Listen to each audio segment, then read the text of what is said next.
Hey everyone, Sawmill Charlie. A little bit late, but I got here. Hope everybody is doing all right this week. A little bit on the hotter side.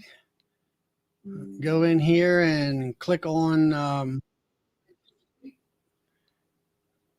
get in the stream or YouTube side so I can drop the link in.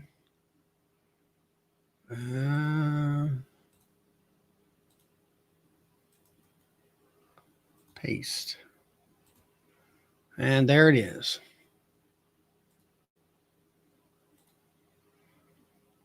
And we're all pinned up.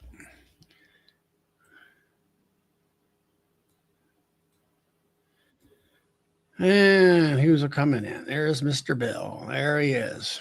Tried and true. We were beginning to wonder if you took a nap. No, I did that a little bit earlier, or sort of fell asleep in my chair listening to Brian from Flower Street. He was having his guest speaker for July. It was about mites and stuff. Hey, Ben. I was on the other chit chat talking to Mike. He's from Australia. He's going to try to come in hopefully tonight, see if he can find me and all that. Hey there, Todd, Keith, and there's Michael, 21st Bees. There's Clay. Hey, Brent. And there's Randy. So what's happening with you?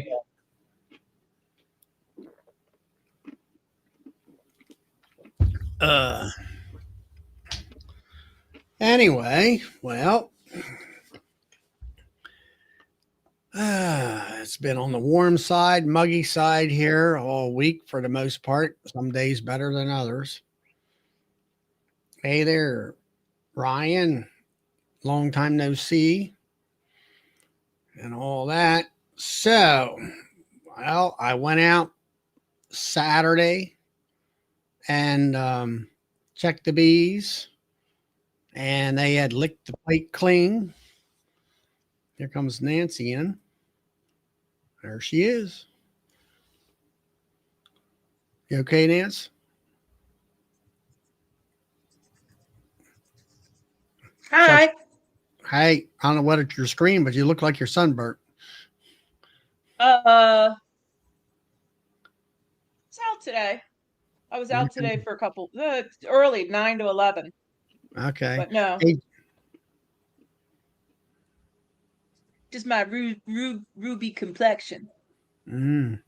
Hey, Jeremy. Has anybody tried the heated rollers from Hilco like this Simple Farms? I haven't. I know people who had Simple Farms got rid of them. I'll put it to you that way. Yeah, because they don't work very well. They don't work very well. I can say this, Jeremy, from the one person I knew had the Simple Farm, it did not slice every cell capping. That's correct. And you lost a lot of honey. Yep. And you got a lot of comb in your honey. Yeah, I guess the speckles and stuff. Yep. Yeah. No, I like my honey plain, my Maxant plain, or you can, use a honey knife or whatever. Some people don't like that. Some people like the serrated knife, and I don't know. I've never used a serrated knife. I guess it works okay. I always like the honey plain. They work all right. We use them every now and then. And all that. So anyway, Saturday afternoon, I went out there, checked the hives. They pretty much licked everything. Well, yeah, all of them. They were pretty much, the cards were clean. And I went ahead and took off the cards and took off the shims. And I did do an inspection.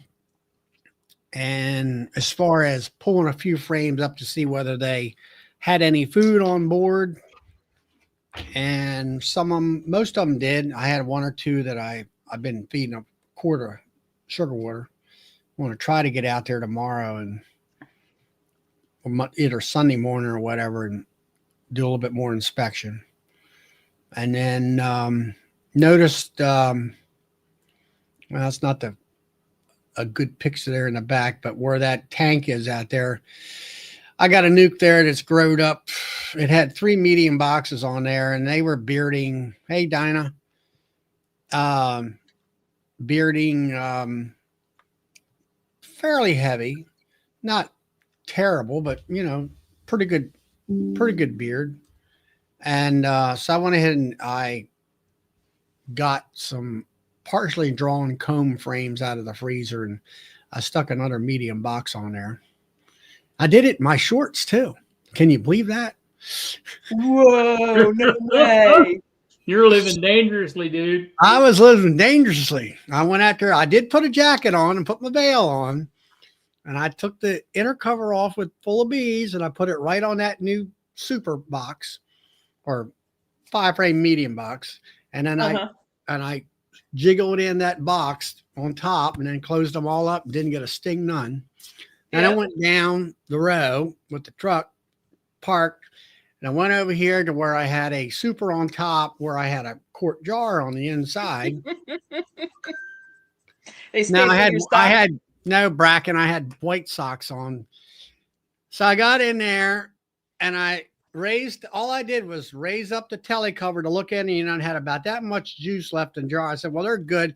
But then I felt this in my sock bracken, and it was, here's this stupid bee stinging me through my white socks.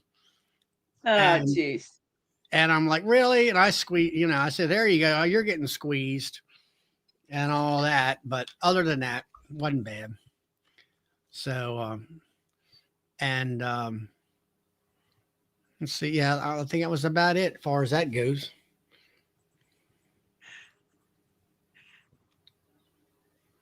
So I got a question about buckets. Around about that tall. Yep. There's some that come into a gallon, 2 gallon, 5 gallons. Sometimes you get a 3 gallon.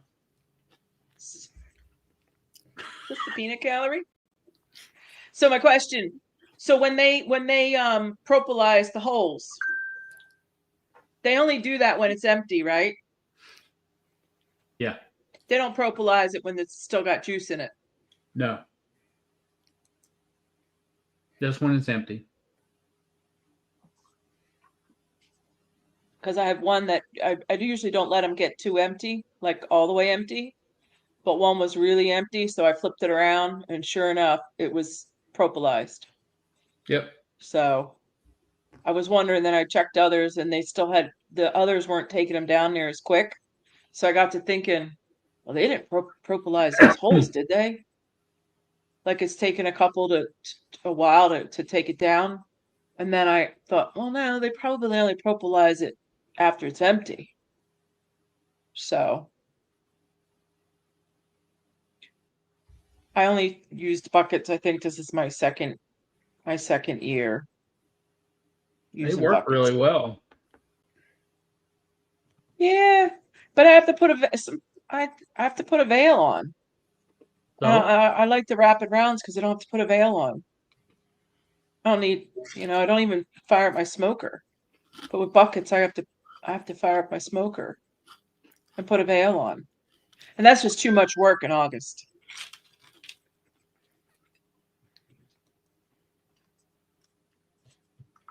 Have you started doing buckets, Nancy, or not? Yeah, I have about 10, 12 buckets. Brought them home from Expo, I think 2 years ago. And that's what I was saying, is that they were, the one when I took it off was empty and it was propolized, and then others, I'm checking them and they're not really taking them down fast. Some are taking them fast, some aren't. But I was just curious about, they're not propolized. Right. It's just I don't know. I empty. never used them. I always started out with top high feeders. And yeah, there's a problem about drowning, if you don't get your lid on there pretty tight. And like you say, once you put the feeder on, you don't have to deal with the bees coming up at you. You can Right. go down, for me, I've got the pump system where I'm going down the line, pumping it off and all that. So that's Yeah, what I like my rapid rounds. And then I've been catching up on Bob Binney, some of his August and Septembers, and he was talking about trickle feeding in fall is better for him than the drench feeding. So I was like, oh, that was backwards from what I was taught or what I did. So then I thought, well, I guess the rapid rounds are okay. But I don't know how many holes are in those buckets, honestly. I think maybe 5 or 6. I did make them a smidge bigger than they were from when I bought them, the holes in the tint plugs. I right. did go and whittle them out just a smidge bigger. But I don't know, maybe 6 holes. Let's see. Playing with my background. Oh yeah. DC does frame feeders. I can't do them with 8. I can't do frame feeders with 8 frames. Yeah, yeah, I see what you mean for that for sure. Yeah, frame. I don't know. I just never particularly you're back to the point where you got to open the hive up to feed them, and you got to deal with the bees. And I have inner covers, so I have to pop the. I have to take the outer cover, pop the inner cover, and that's just too much. I think.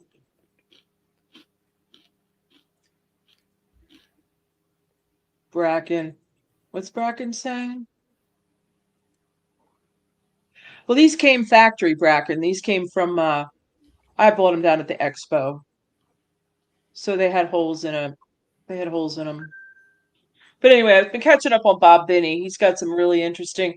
Now they're probably from 2-3 years ago, some of them, but they're labeled August and September, so they're relevant to now. And a lot of really good, information there as always.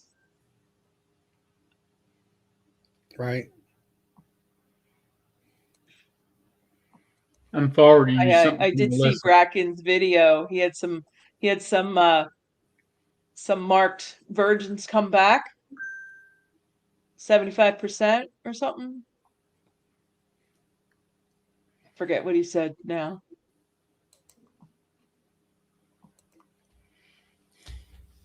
Oh no. Well, most of us are beekeepers, Randy. I think there's a couple havers in the group, but we won't say who they are. Just kidding. Yeah, James, I do rapid rounds too with the kids' sock on them, the baby sock on them, and you don't cut the toes so that the bees can't come up and out of it. 13 out of 17. Okay. Yeah, is that 75% ish, something like that? Good. Good. Yes, ma'am. Don't call me ma'am. That sounds like an old lady. Oh yeah, DC.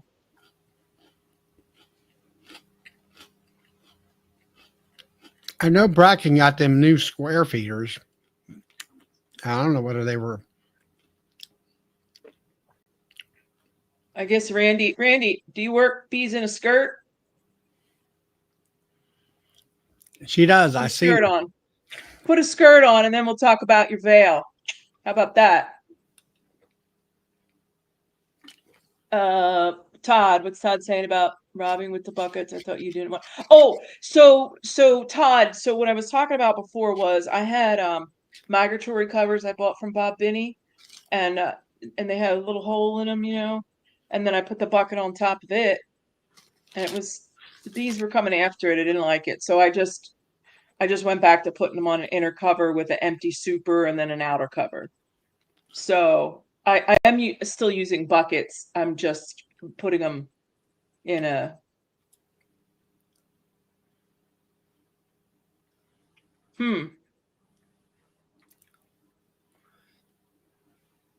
Yeah, so that's what I did, Todd. I don't know. I just didn't like all the robbing that was going on. on top of the migratory cover when I flip the buckets over and all that extra juice. I mean, I guess it's okay. I'm sure it works fine for some folks, but I just was able to pop my empty super back on and away I went. Oh, hi, Brian. Flower Street.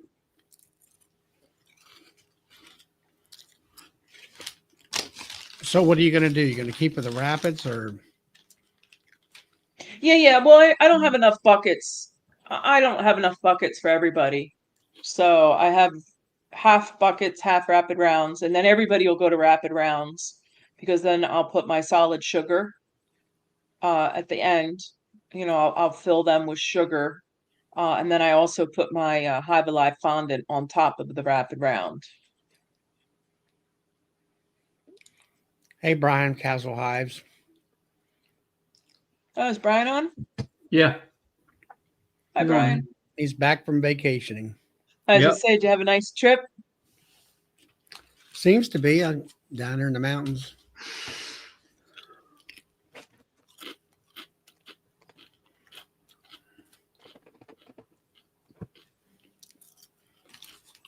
Let's see. Hey, Yeah, Rick. Todd, I heard you. I'm hearing you about the robbing up top. I hear you. I hear you. I get it. I get it. Well, why would it be robbing up top unless there's, usually those buckets sit real flat and Yeah. the bees will get up Well, inside the thing. Or is it flowing out from underneath the bucket? well, not really, but you slop a little, like, when you're flipping them upside down, and then there was some in the rims from when I filled, because I submerged the bucket. I have a 5-gallon bucket up at the house, and I put the little 1 gallons inside, and I fill them up that way, and then put the lid on. So there's just a little excess. I guess if I ran So the you hose got the over them and buckets kind of covered with sugar water. yeah. And Okay. then if there's some that slops out, whatever, you're just not quite up above the hole when you're turning it upside down. And Mhm. Yeah, but you I, can't I really have, I call that already, robbing. hmm. You can't really call that robbing because that's free game. Yeah, so I just took off those I bought those migratory covers, and I just don't use them. And I just thought maybe I'd try to use them and put the buckets on top of it, and then I didn't like it either. So I just went back to it's okay. It's not like it's not like people aren't, I mean, it's not like they're not getting fed, or I'm, you know. So Yeah. Mealy's in Watauga County, North Carolina. You're close to Hickory, North Carolina, I believe, if I'm not mistaken. Hmm. Down there where my cousins did live. Most of them are passed away now.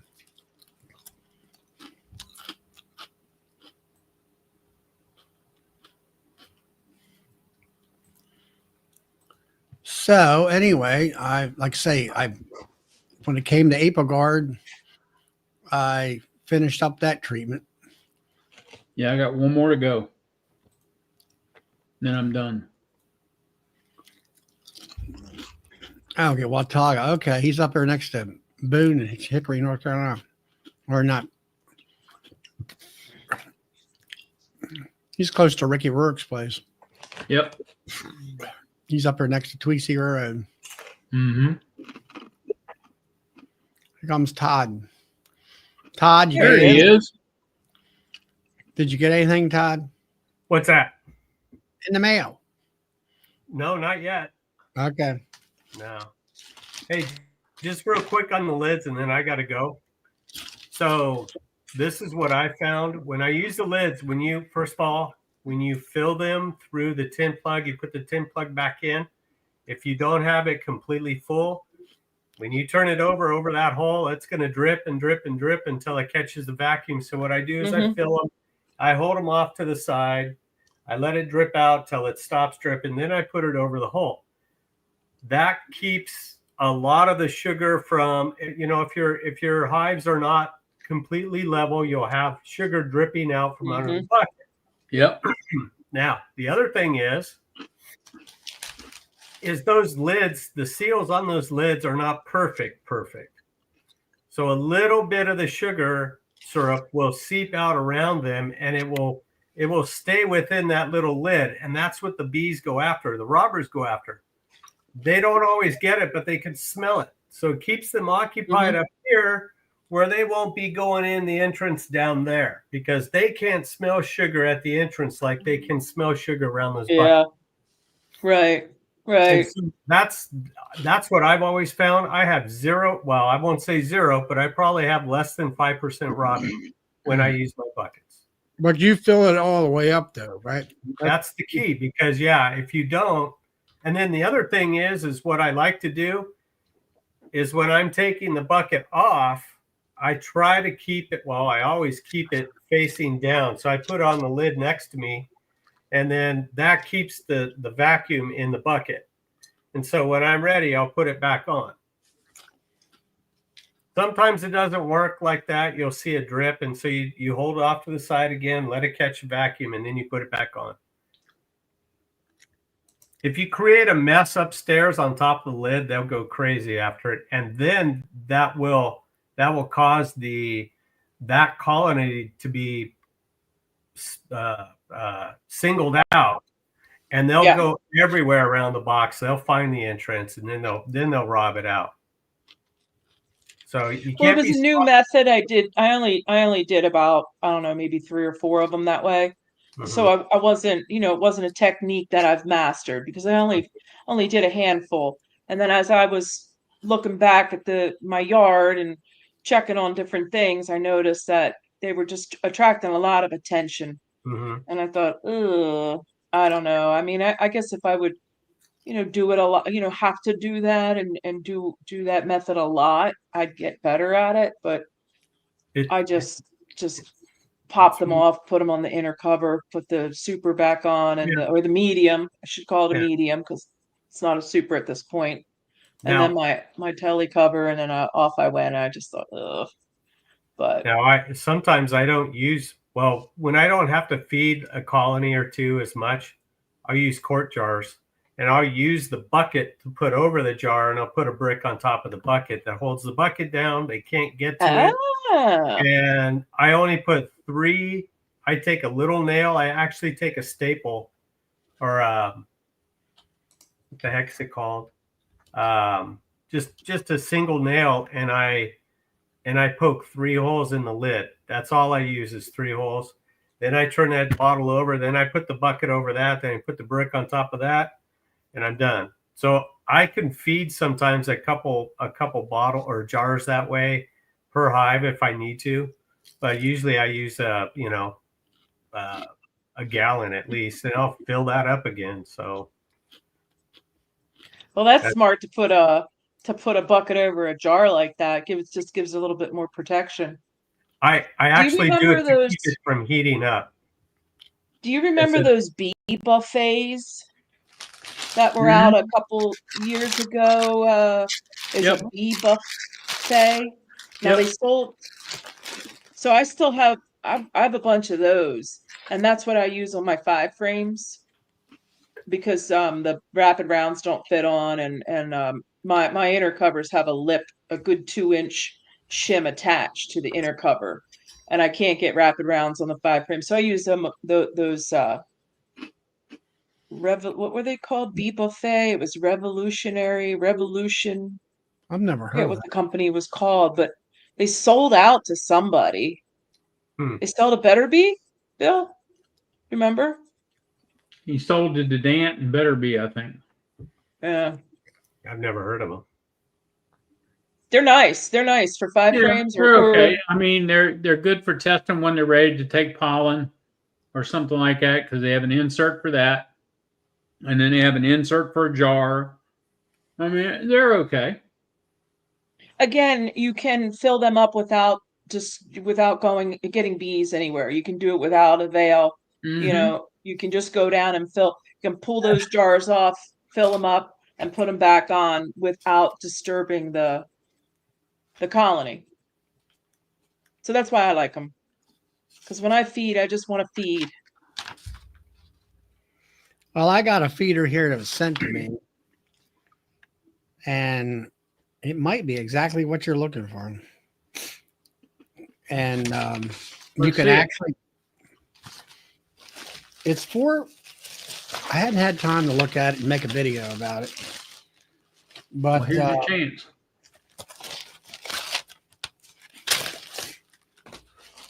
Yeah, Dinah, I have rapid rounds. I invested in rapid rounds years ago, and I really like them. it's got, But yeah, I, that I thought inner it was, cover with the shims. I thought it was for quart jars only, but actually it's also for buckets. Let me see if I can bring it up on the, You know, another thing with buckets while Charlie's doing this, I have extra buckets. I had that, you know, I bought extra. So when I'll go out to the yard, I'll find out how many buckets I need to fill. I'll come back home, I'll fill them up, and then I'll take that mini back out there and I just switch buckets. I don't have to sit there and fill them while I'm there. So I don't even wear a veil. I just walk up, take one bucket off, put the next one on, and just go around. That's it.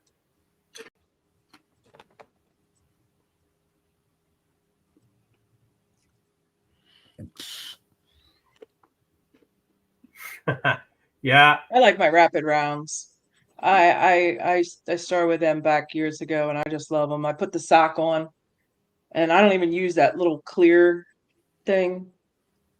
I don't use that really at all, because by the time I switch over, maybe and when it's real thick, you know, when I get the syrup, when I get it real thick, I'll put that cap on. I'll take the sock out, put that cap on, and then it gets to solid sugar, then I don't put that cap on. I saw your comment, Roy. Yeah. Tommy the tapeworm is quiet right now. I had a late lunch. all right, here it A lot, comes. too. I had a lot. So, Y'all see that? no. Nope. All right, hold on. Yeah, windy for the buckets. That's the other thing, Granada. There you I go. didn't. I've never seen Oh. that before. I know it's brand new. It will be at Nobby, and what it is, they got this part right here where my cursor is. I think you can see my cursor, right? Nope. Nope. Nope. No. How about now? No. Okay. Well, the part that says the bucket feeder rate control. Yep. You can dial it into bigger holes, smaller holes. You can slow it down, speed it up. Depends on what you want to do. The bucket feeder options, it says here, good for 1 gallon buckets, but you can put it on most any of them. And then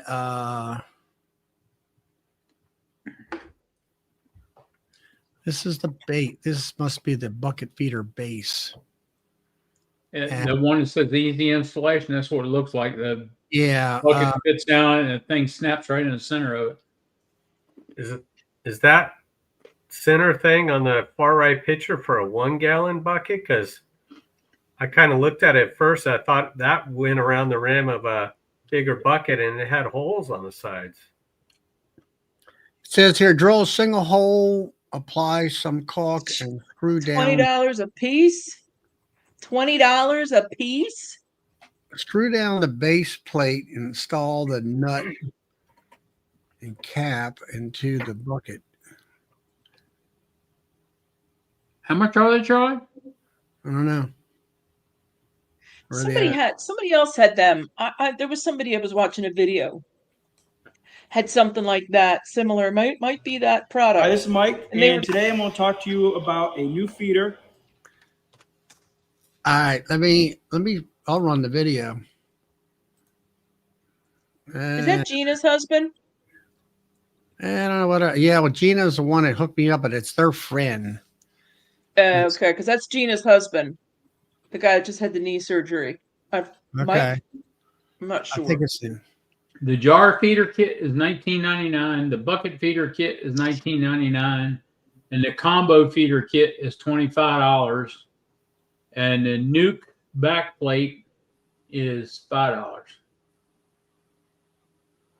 All right, let me go ahead and I'll run the video, Yeah. see what he has to say. Hi, this is Mike, and today I'm going to talk to you about a new feeder from Bull Run Bees called the BRB feeder. It's a total control feeder that sits on your hive top. It can be right on this hole that is already there. It can be any size. It just has to be at least an inch big.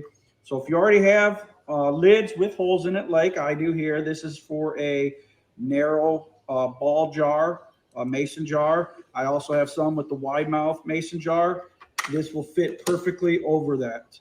It has a shutter here with all pre-set holes, and you can control, hence total control. You can control the flow of the feed all the way down from 1 all the way up to 7. It allows you to trickle feed in the spring and in the fall. It allows you to open it up during the dearth. And today I'm going to go ahead and show you how we install one of these. First, we have to put some silicone on here to keep the water from getting underneath the lid. So we will put a bead of silicone all the way around the lid.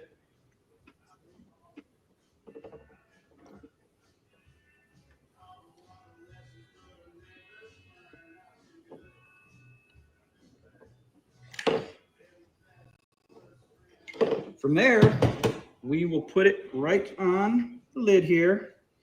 I like to try to center it with the existing hole. If you are drilling this for the first time, then you can go ahead and drill right through this hole here.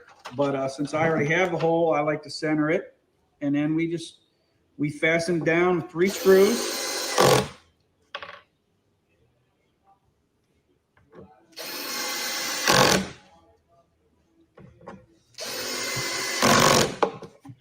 And once it's on, let it rest for 24 hours to dry and seal underneath. Then you take this lid, you put it onto your mason jar, your feeder jar, and you lock it on there just like that. And that way you can see how much food you have and be able to pop it off and close it up if you don't need the lid anymore.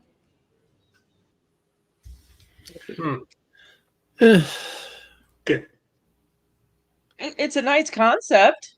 Yeah. I mean, Where do you take it? I guess the shutter is the other part that you put on the, I guess you dial it in when you put it on the jar itself. he said dial in. I want to know about the bucket thing. It's probably the Be same. right concept. back, feeder. That's the jar feeder, filling the review. Doesn't say anything.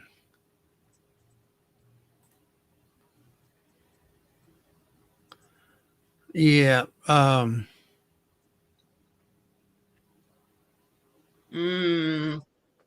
I mean, if you only have 2 or 3 hives, I guess, Yeah. but why would you have migratory covers if you have 2 or 3 hives? Like, I don't know. I mean, it's a great idea. It's just too salty.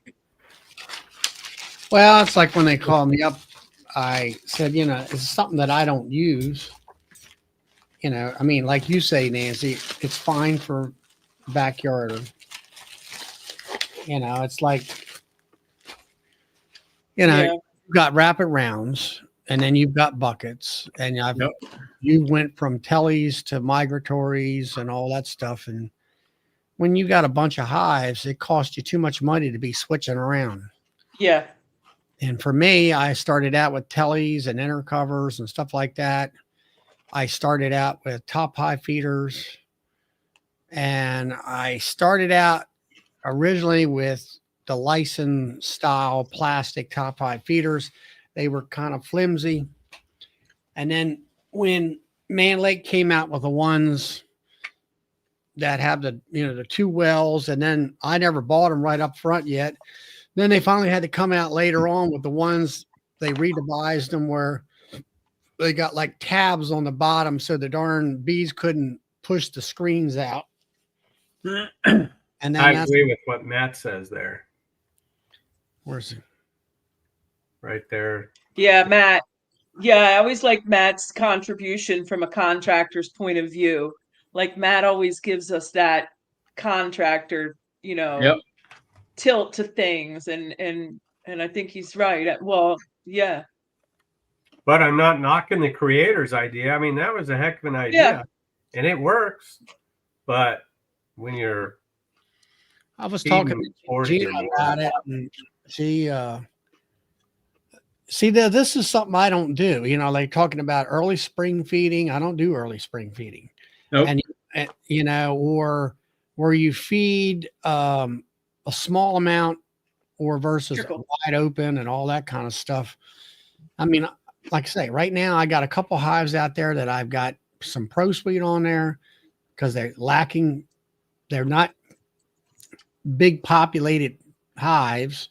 I've been growing them up and they needed a little help and that kind of stuff, where the other ones were fine. They're big population and they're taking in everything, doing quite well. I thought you fed. I thought you fed a little early. I forgot when does your honey start up or nectar? The flow. Yeah. Yeah, it's May. April. It sort of starts Okay. mid-April. 'Cause- It's April, May, and June is what I normally say about that. And then after 4th of July, it normally dies out. Now, last year was a different year. That went through July.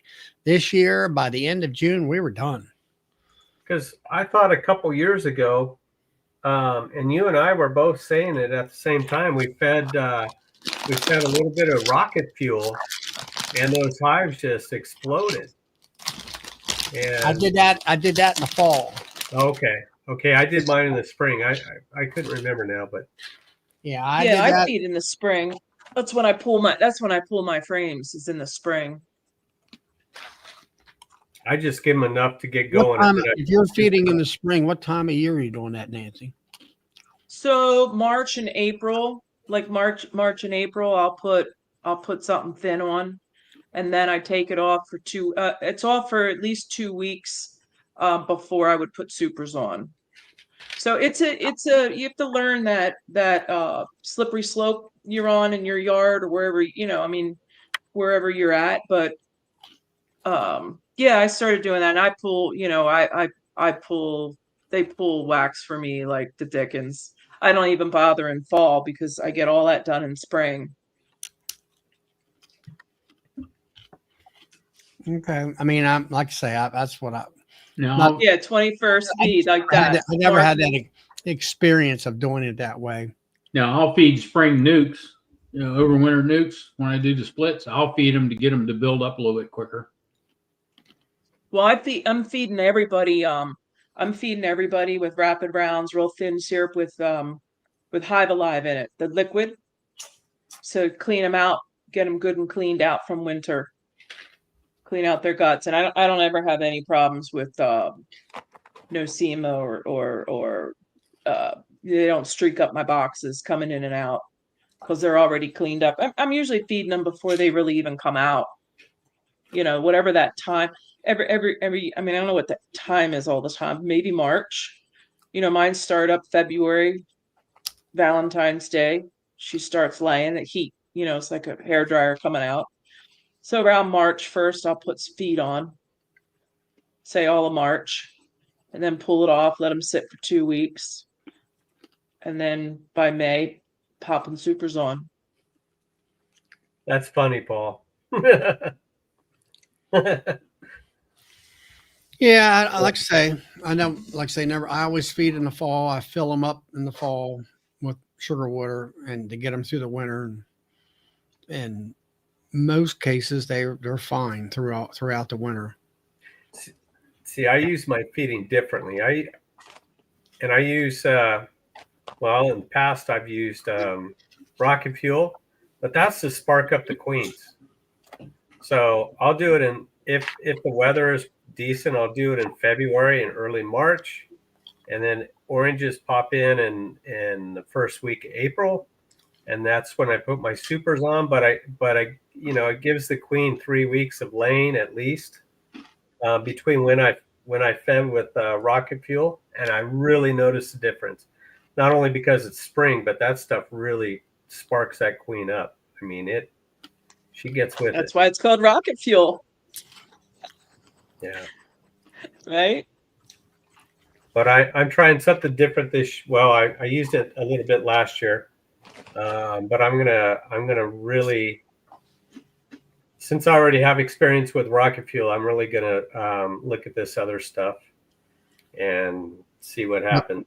What, the Viagra? Yeah. You're so funny. Yeah, B Agra with the B as in boy, not a V as in Victor. Okay. Viagra. B, and then the other one is B Interal. So the B Agra is the vitamins, and the B Interal is the minerals. I don't know why they're not packaged together, but you mix them both together and tablespoon of each in your, per gallon, and boom, you're in business. So, I tried that, Todd, those two, mhm. and really didn't have very good luck with them. If I recall, didn't you sprinkle it on the top bars? That too, yeah. I put it in the feed and I sprinkled it on top bars, and Huh. they wouldn't take it. They took Todd, it spell from that me. again. Can you spell it? BEE AGRA, and then BEE Interal. Oh gosh, I don't know. I just got done with a long week. I can't spell now. Because I was going to bring it up. I've never heard of it. Viagra.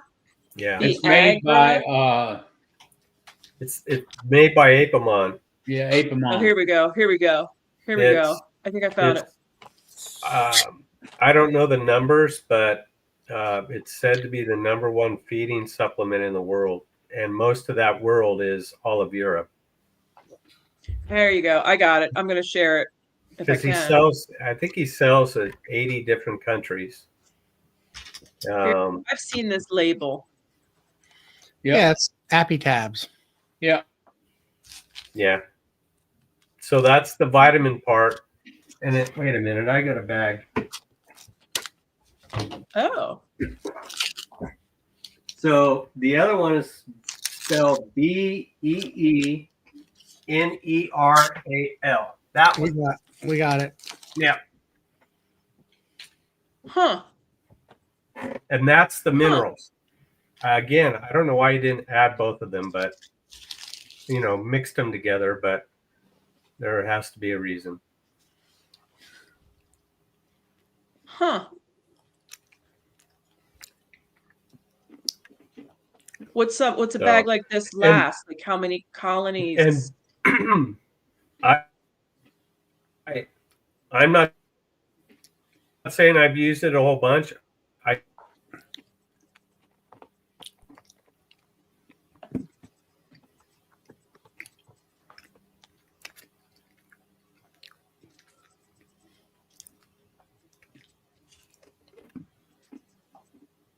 Charlie? What?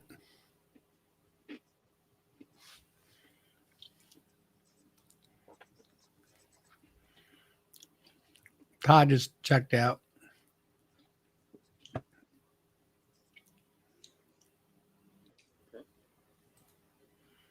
You're back. So I used it a little bit last fall. I didn't use it this spring yet, or this past spring, excuse me, but I will be this year. And the only reason I didn't use it last spring is because I had a little bit of rocket fuel left, and I just didn't want to lose it in the freezer somewhere, so I used it. But so I'm gonna try those. I might do half and half. I might do half the yard with Apis and the other half with this combination. So.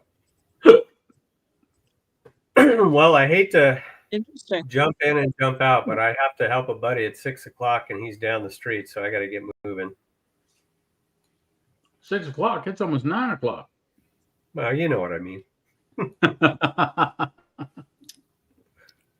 So, but everyone have a good weekend, and I'll catch up with you guys later. Okay. All right. Take care. See ya. Bye, Todd.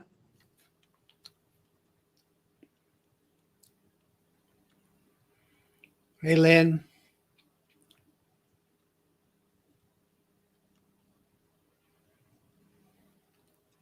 Hi, Grammy. Or Lisa. Try to call you Lisa more than Grammy.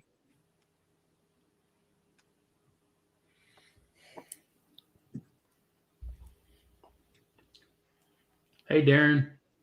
Oh. So the one product was the Appy tablets, Bill, like Yep. the one, and then there was a mineral or something that you add together. Yep. Okay. If you want it, I've got a boatload of it. I'll give to you. No. I mean, I'm happy with my DFM. I've got a case and a half of Appy tablets I'm trying to get rid of, and I've got probably a case of each of those other things I'm trying to get rid of because nobody buys it. Hi, y'all. Giveaway. Let's do a giveaway, Bill. I'll do a giveaway. You could do that. Yeah. You want I to do a got a giveaway? case of Appy tablets I'll give you to give away. Okay. Perfect. We'll do that on my chat on Tuesdays. We'll do some giveaways. Happy Mark. Yay! Hi, Charlie. Hey, Nancy, Hey, how are y'all? there you go. Now I Mark. can hear you. This volume okay? Yeah. You the fan running in the background? Now your I mic don't was hear out of position, but we don't hear no fan. Okay. That's all I want to know. I'm hot. Yeah, you look like you're hot. Yeah, I drug all them in, and I still got some more on a pallet. I got to get in here in a minute. I'm taking a break. So what are you pulling honey? Yeah, I'm trying to pull the last of it. Some of them's where I put them out there on the hive to let them clean them out. So they're pretty much empty, but there's several of them that's full. These are all full. That's all I could get done this evening. It's too hot. Mhm. What's it? Is it running about 90 something out there? 90, 95, 96 today here. Really? High humidity. It's miserable. Yeah, we had a lot of humidity here. I don't think it was quite 90 degrees here today. Maybe it was 85, something like that. Yeah, the heat's coming down a little bit because we had some rain. So heat's kind of going away right Yeah, now. that Wednesday night I went up to our bee club picnic, and it rained up there, a nice rain. I drove home that night at 8:30, and then the one road that goes next to our farm, there's a bridge across the stream. From that stream on, that road was dry as a bone. We didn't get a lick of rain. Yeah. A lick of rain. It went north of us and south of us, and we were like right in the middle, didn't get nothing at all. Yeah, our ground Rockingham is hard County as Fair got concrete rained here. out. Yeah. It's hard as concrete here. I tried to run my tiller the other day and I thought I was going to tear it up, so I just quit. Yeah. Well, we cut them fields in the back here, and they're green up nice. We just wanted some more rain to maybe make them grow some. Yeah. So Where'd Todd run off to? he had to go to dinner with some guy. Something like that. From a friend of his. Rain. We got nice rain Wednesday. I think it was nice pouring. A nice pour. Yeah, you got it. It missed me. Yeah, we got it Wednesday. What's y'all's highest temperature up there lately? 90. Yeah. High 80s, low 90s. High 80s, low 90s. Yep. Yeah. Yeah, it was says it was 87 degrees today. And then next week is going to be a cool spell. So anybody's getting ready to use some Guard. Guard or maybe Formic Pro. No, it's still gonna be too hot for Formic Pro. Well, it says here Monday is going to be 80 and then it's in the 70s. I don't know whether this is really good for me as far as, but I got to go down and check out a lady's hive. She got gifted a bunch of hives. So I got figured out and I told her needs to get, I said, it's too late to do anything. She didn't have an extractor. I said, leave the honey on there. I think it's going to be a combination of deep and mediums is what I think it's going to be. And just leave them on there and treat them for now and let it go at that. So I'll have to go down and see what I got to deal with. So, and Bracken, he's out there in Utah, 5 months without any rain. Yep. How did I can't even imagine that. I mean, that's desert. But where do the bees get their water from? Do you have, maybe there's irrigation systems. They've got irrigation ditches. Then the bees visit that, yeah. Yeah. So Sunday through Wednesday here, Charlie, it's going to start at 92, and Wednesday it's going to be 86. Then Thursday is 79, and Friday's 81, and Saturday's 83. So it's going to be hot down here first part of the week, and humidity is going to be above 70%. Let me check what my local stuff says. 3 gallons. Well, let's see. I don't even count how much mine take.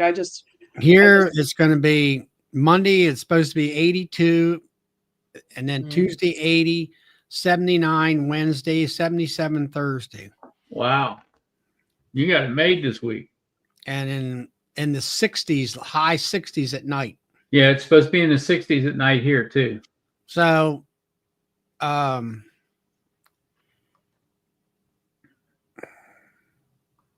it seemed like to me, I think it's trending down where the temperatures are starting to get a little cooler. Yep. And I would say,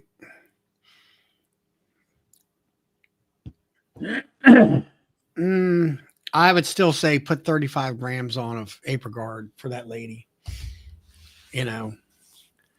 I called her up today. I'm going to take some shims with me to let them borrow them.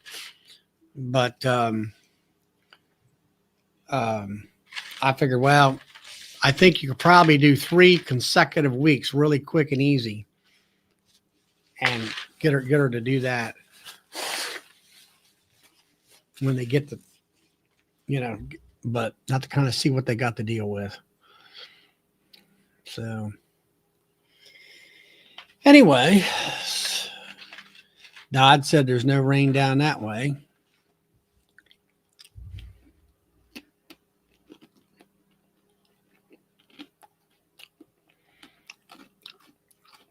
Hey, Clay. So, Roy, you say you're going to do Formic in Sunday in Michigan. I presume it's going to be you're north. You're going to be a lot cooler. What temperature are you feel safe when you drop Formic with, let's say, 2 strips on? I think Roy is way up there. If you were a fire, yeah, he's up on the Upper Peninsula, so yeah, he might have the weather to do it.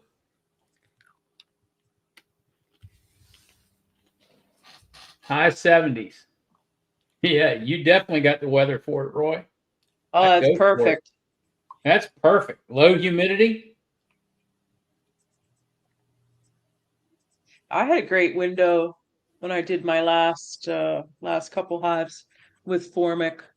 I had a great, but I think next year, I think I'm gonna go Charlie's route. I'm gonna do what Charlie does next year. I'm gonna give Formic a break. I think it's a good idea, Nancy. Nancy, the thing of it is, you're doing it too. I've often with Chester up there. I don't know whether it was George who pushed that stuff in July, and I'm like, I No. talked to him a year or two ago, and he talked about he lost 10% of his queens, and I'm like, George, I said it was 90 some degrees here. Mm-mm. Is it cooler up there? No, I was using Formic. I've been using Formic for 7 of the 8 years, and I was using Formic before I went on, before Chester. So it's I've always found a window. I mean, I don't know, and I do summer solstice queen, so I have that extra. This year I wasn't able to do that because the year was so bad. Let's see what Mark has here. But no, I'm just gonna give Formic. I've been very successful with Formic. This Well, I year mean, has just what I been was getting at is you put it on around July, and you'll get a tight window right there. It's and then all of a sudden it just blasts you out with heat, and I don't know. I always felt uncomfortable. yeah. I always did it okay Labor with Day it. weekend, September sometime. Where it's seemed like here the last several years we got that. Like last week, we got that cool spell of 70-degree with low humidity for over a week. Yep. By that time, 5 days later, them strips are kind of halfway cardboard, and it worked out great and all. And I've never had any problems, but that's why I did that 45 grams of Apricard. Yeah. And it worked out fine because it was perfect weather. And then I got a text from one of my members of another club wanted to know what the parameters was with Formic, and I said, well, 85 is the top end, but I only recommend 80. And that person was going to put it on. I said, well, you missed your window. I said, Tuesday, Yeah. Tuesday, Yeah. you should have had it on at Tuesday morning. And I said, it would have been great by the weekend, but people don't look at this weather like I do.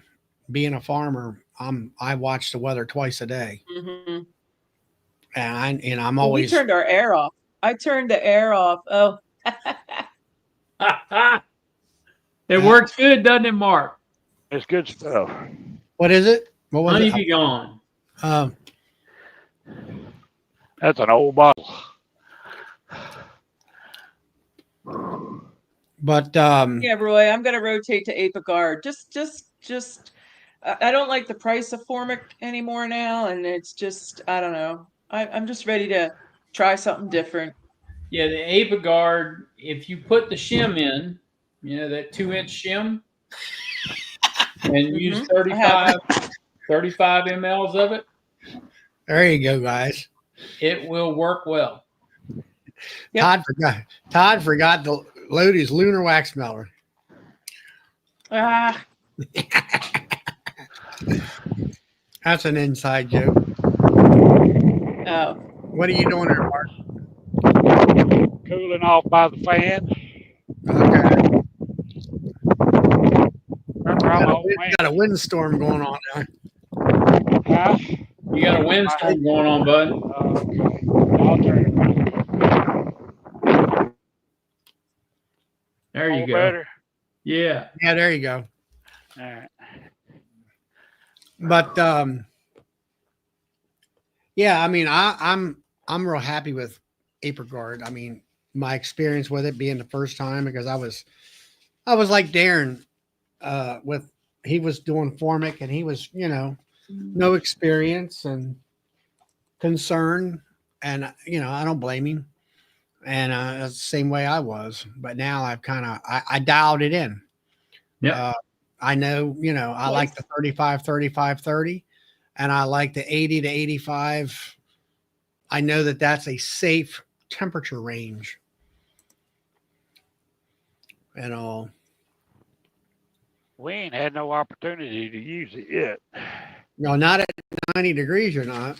And then I got remember last week, Todd and, well, actually, I guess it wasn't Todd. It was me and Will were talking about it on the phone or whatever about if it was 80 degrees, would 50 grams be safe to use?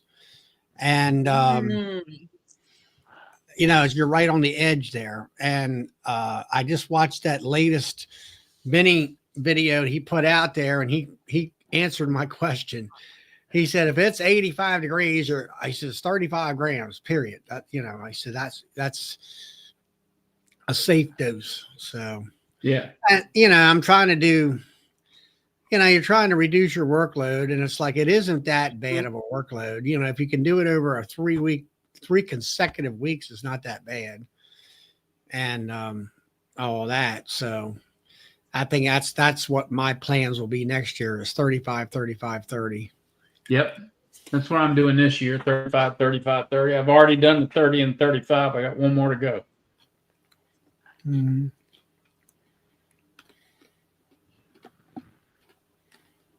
I started my vaporizing. I started my OA already. Now Brian's The doing sec- 25 grams down there in let's see, what is it, Brian? You're at what, Birmingham? Let's see, Birmingham, aren't you, Brian? Yeah, it doesn't matter what the heat index is. I don't know what the heat index means. Brian It's C. what it feels like when they say feels like temperature. All right, he's down in Memphis. Memphis. Yeah, I knew. I knew I had a bunch of airplanes around. I do know that.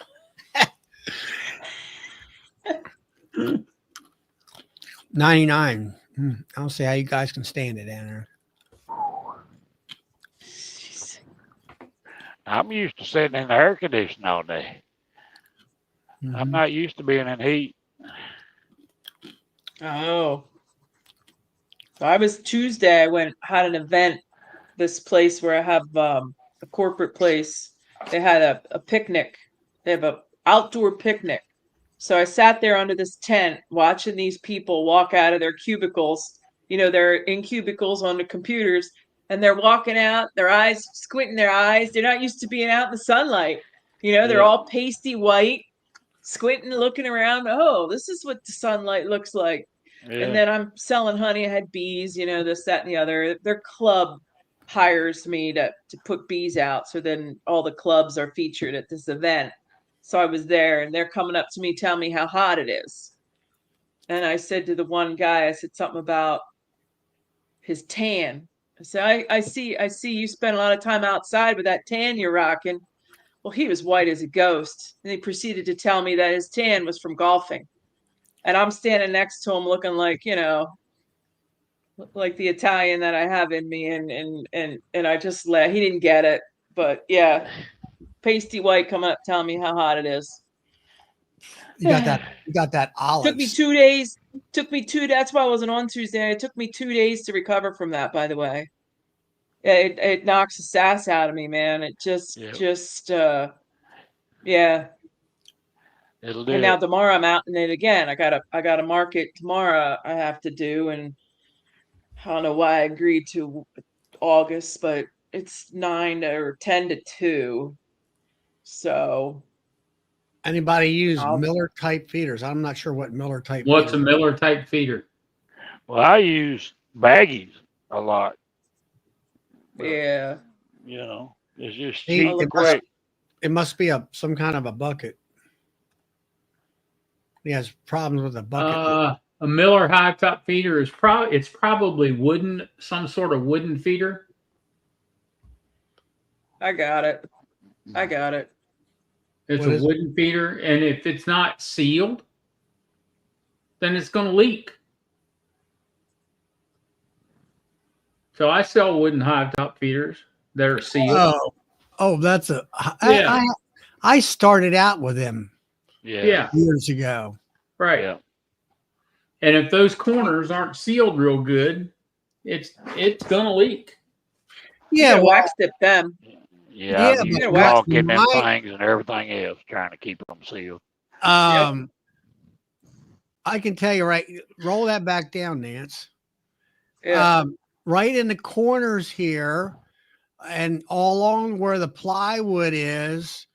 The ones I bought handmade, and they weren't factory made. And they sealed them with caulk, that white or silicone, I guess you would call Yeah, it. silicone. Silicone. They had to silicone that thing.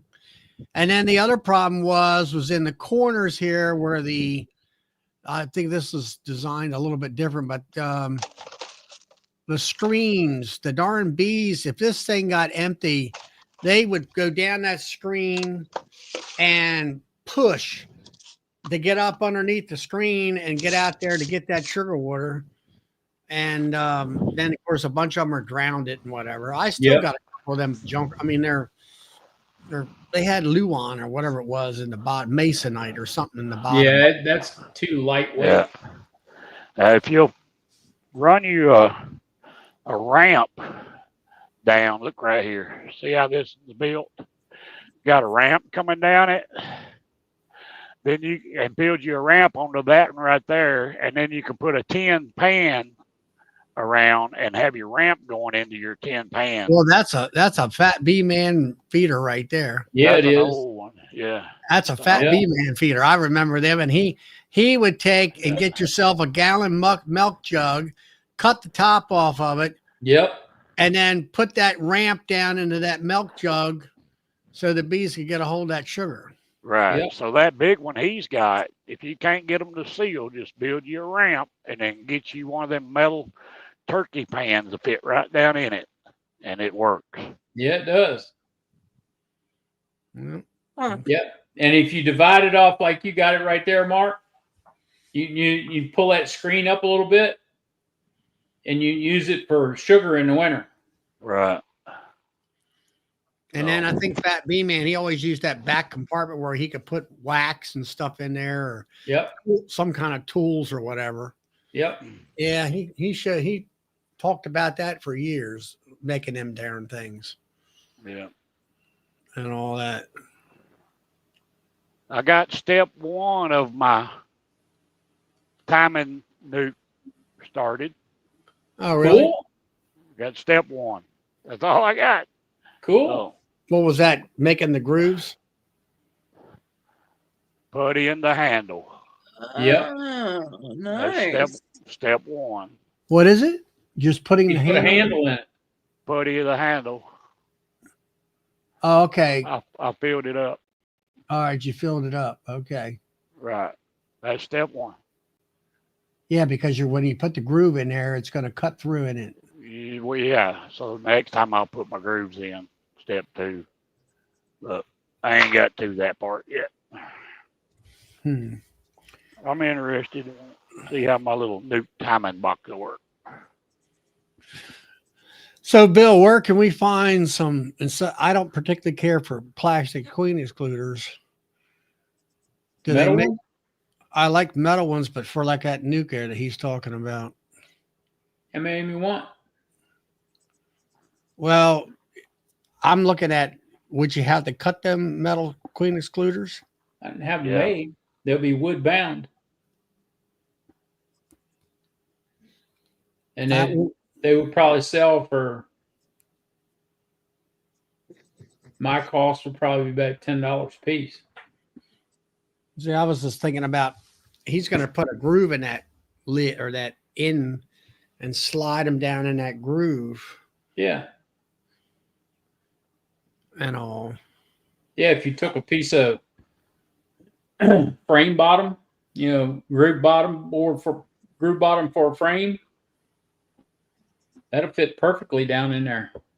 I'm just gonna staple plywood to the bottom or screw it to the bottom. Just real Yep. simple. Not gonna be no bottom board to it. Just a flat bottom, and it's gonna have holes for breathing with wire Yep. on the sides, right? On the sides of the box. Yeah, on the bottom, On the bottom. but on the sides of the bottom.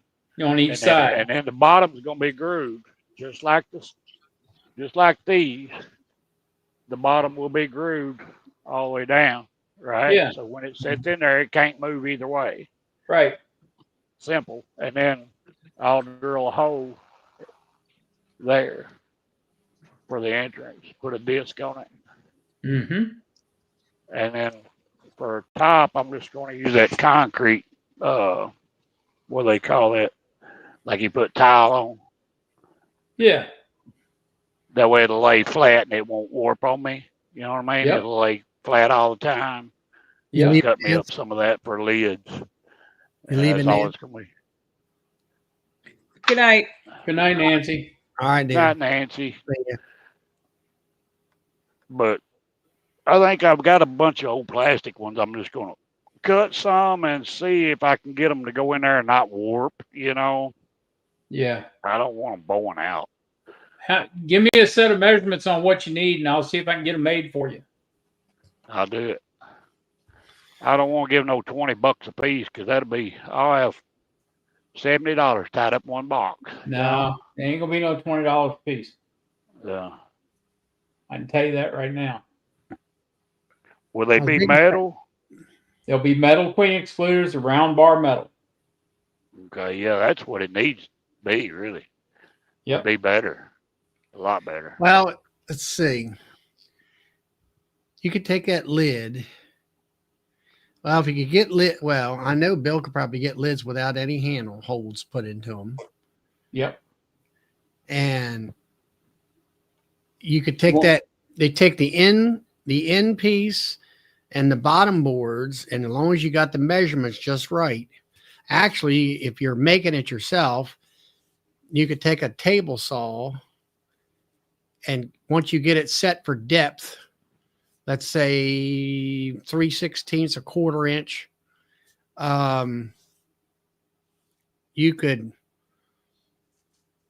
see how I'm going to zoom.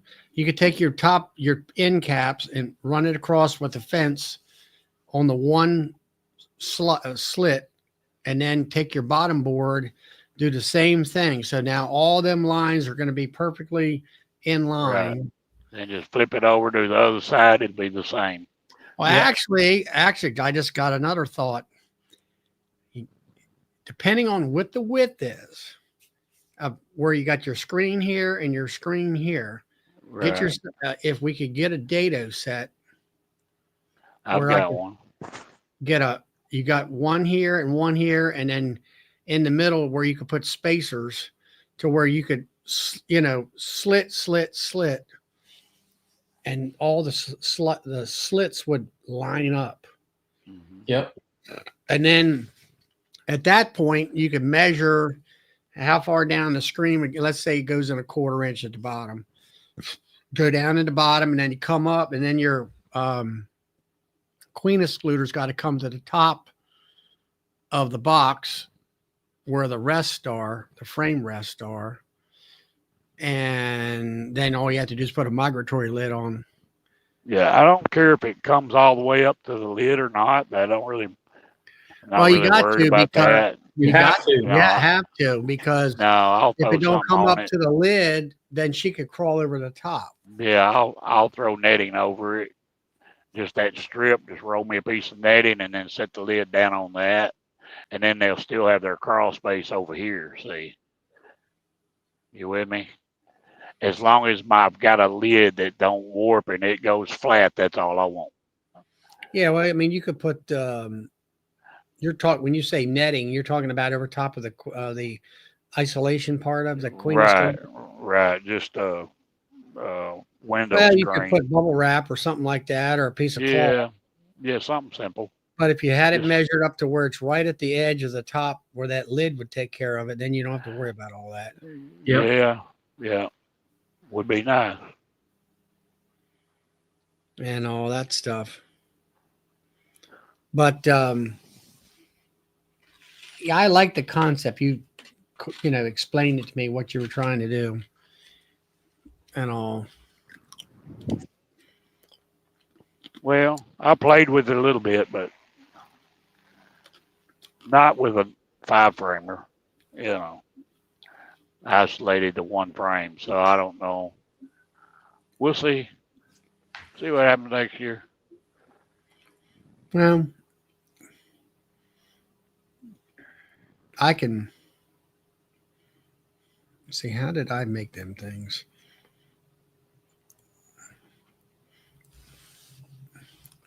forget what I did now. I've got a set of cutters. I made it. They were making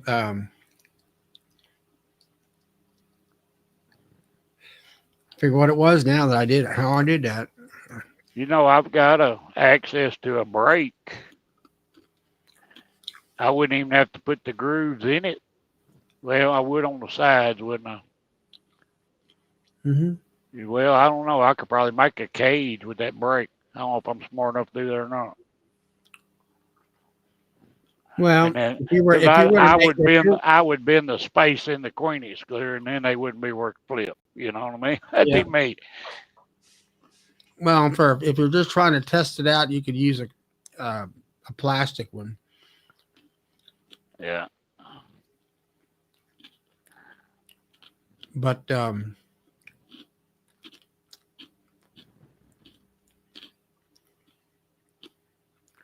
Well, I got it in my head anyway. It's gonna be a winter project for sure. Tomorrow I got to get this honey done.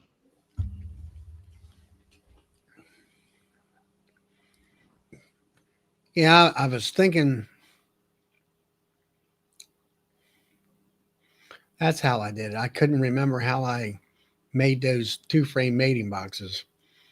But what I did was I made a rabbit joint. You had the two side walls, and then the in piece of wood. I made a rabbit, the length of it, so it would fit in, and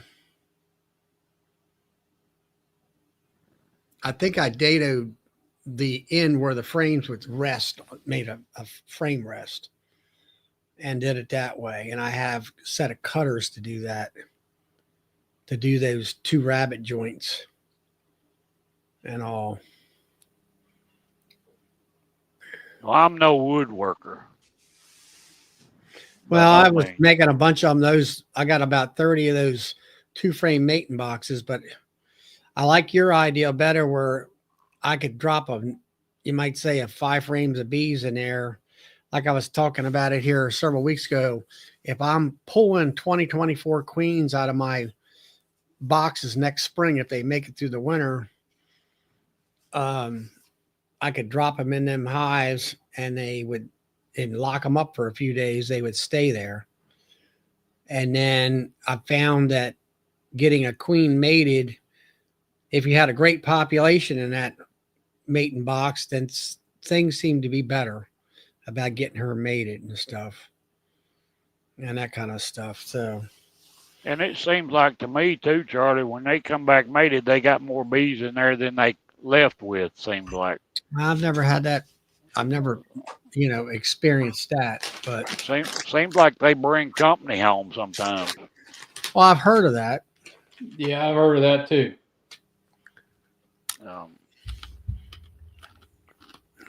What did you do, Bill, as far as mating boxes? I have they're 5-frame nukes, but they're actually wider than a 5-frame nuke. Mm-hmm. And I put in a wooden divider in the center, and it gives me 2 frames on each side. So it's like a queen castle. Yeah, kind of like that. Yeah. I've got something like that. And then I got an entrance on each end with a wheel with a disc entrance on it. Right. I found it just wasn't enough for me. Just, I couldn't get to them fast enough, and they'd blow out or something, Yeah. Well, I didn't have that problem. I just had a problem. My problem this year was trying to get those hives populated and kept populated and all. And then I like your idea about if you had an isolation cage, you could find the queen right away. Yeah. See, my problem here, if I've got a good number in of bees in a nuke box, and our prime time is during, a flow, mate queens, right? But that nuke is going to back up with honey quick. Yeah, it will. So with this isolation deal, I'll have a fresh comb going in every week. Yeah. So I won't have to worry about it being backed up. Yeah. You see what I mean? That's what I'm trying to get around. Yeah. The two frame mating nukes, you're always manipulating them. Right.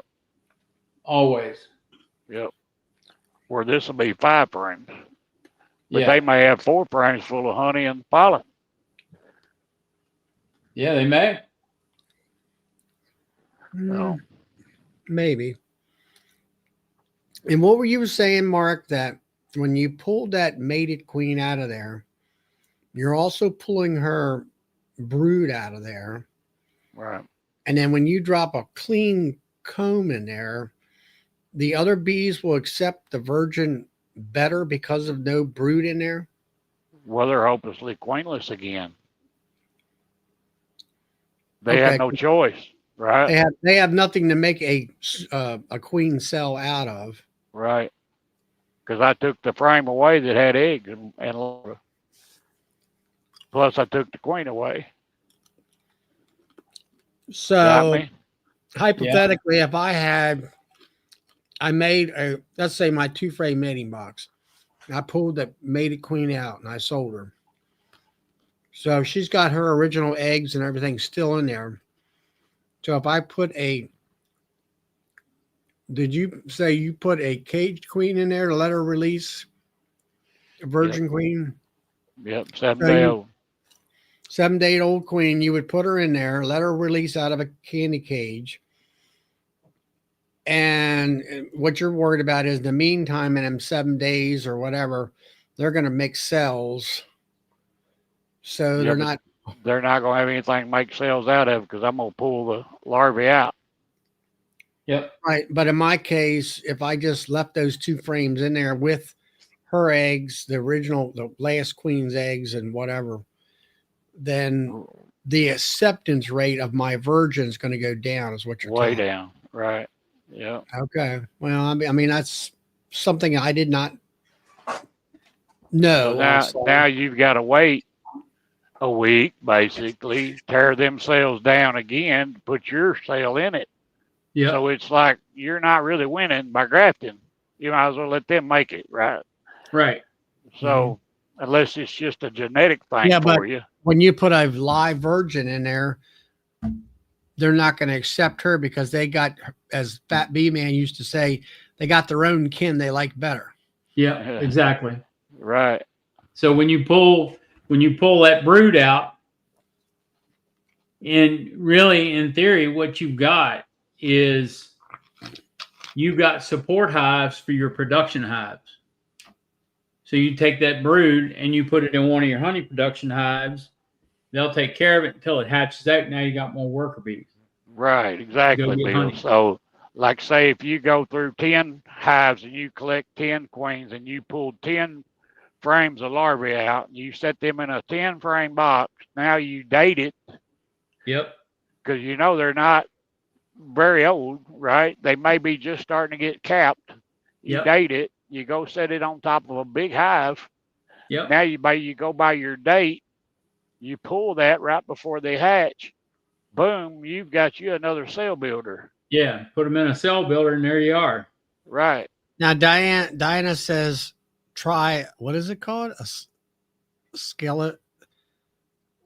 Scalavini cages. What are they? It's a queen cage. Yeah. And they work. They're okay.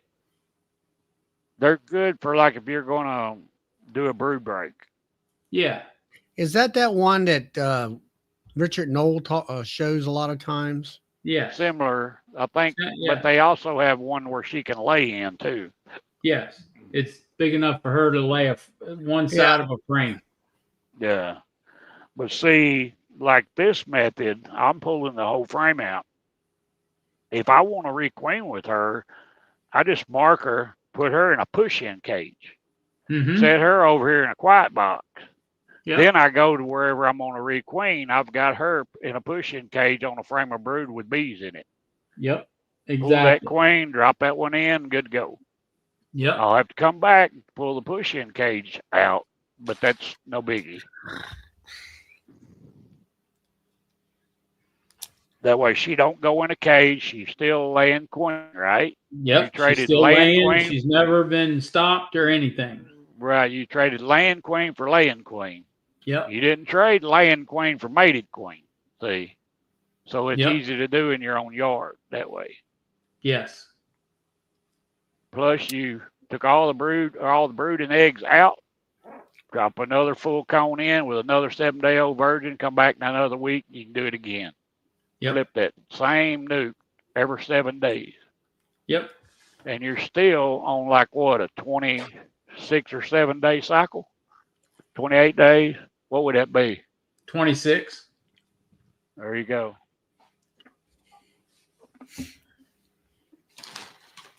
So that's the Mark Miller method. Remember, I told you keep copious notes, Mark. I will. I'll video some of it, see how it works. You know, it's all going to depend on weather too, right? Yeah, it's all weather dependent. It's all, time of year dependent and everything else. Because you Yeah, get but- hot next spring. You have to patent that deal. That's why I told him to keep copious notes. Well, y'all heard it here first. Yep. Right. We heard. Yep. You heard it right here first. I heard it on the phone first. I heard it on the phone first too.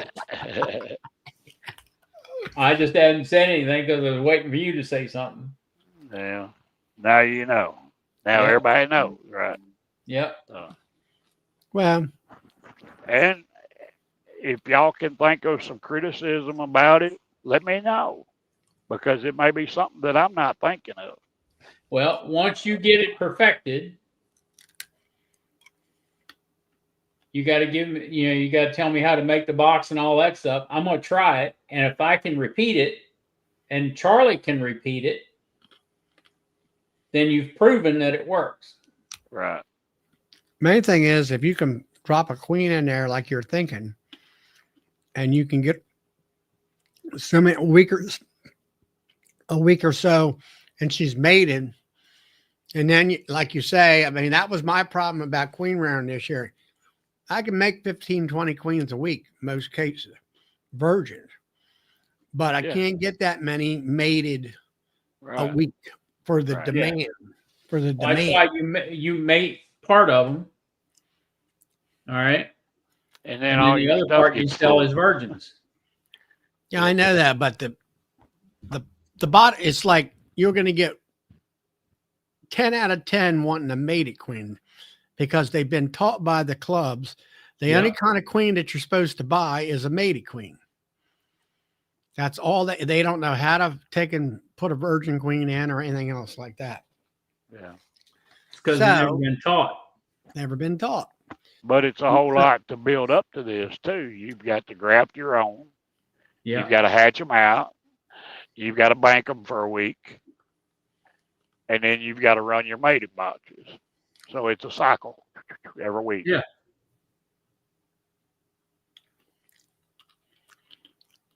I think you can do it, Charlie, Bill. I think both of Yeah. y'all can do it. Hey, Brad, I said if I can repeat it and Charlie can repeat it, anybody can do it. Right. Exactly. But I'm going to take a page off of Brad's video. I'm going to, instead of me putting my mating boxes in a row like that, I'm going to do like he does. He has pallets and I got pallets, and I want to put them in a, I guess you might say a circle or a semicircle.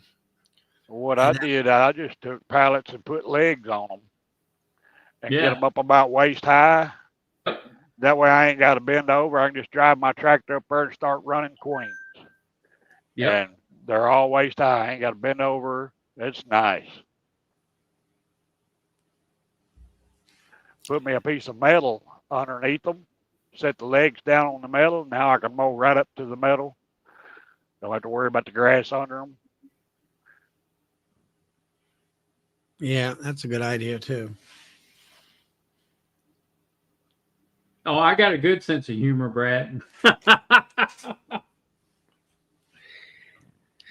So, Brad, how you doing up there in Canada? There, up there in Manitoba. I know you've been working with queens and getting that and all that. I liked you getting stung up like you did last week. Shorts didn't work too well that time.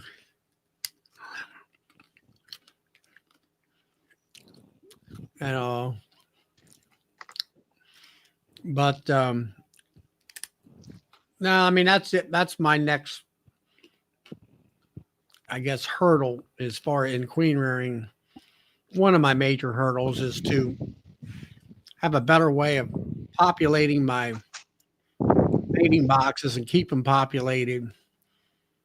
And I think that a good populated hive, you have a higher mating success.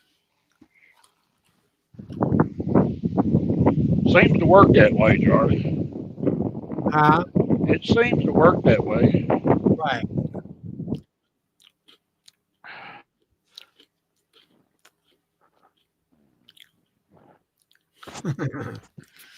Yeah, you got stung up.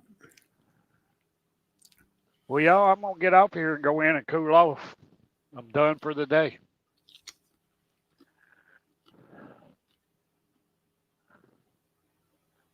Been interested. All right, Brad, we'll catch you later. Good to see you on the chat. I know you've been busy.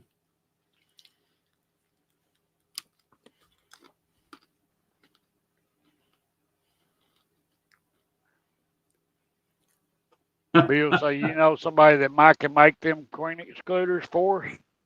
Yeah, I do. Okay. He might be able to. I'm sure he can make the boxes for us for sure. I That would know be he can nice. make the boxes. Yeah.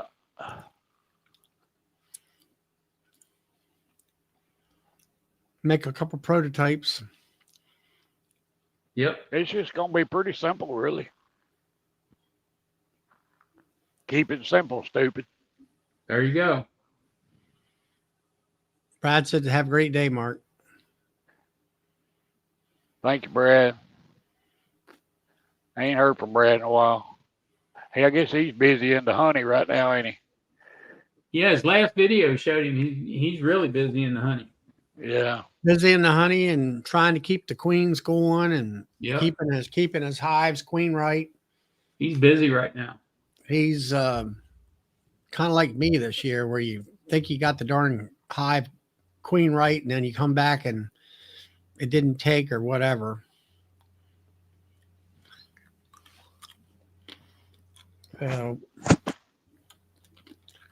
He said he had that. Yep, woodshop project.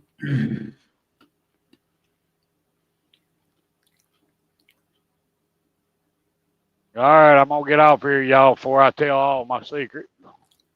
Good night, Mark. Y'all be careful. All right, Marky. Talk to you later. Right. See ya. Bye, y'all.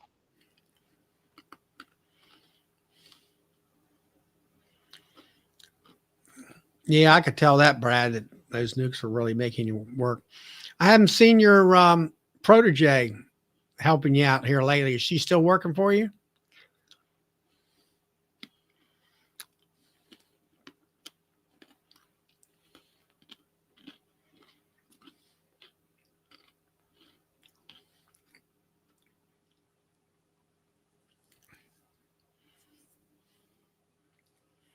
All that.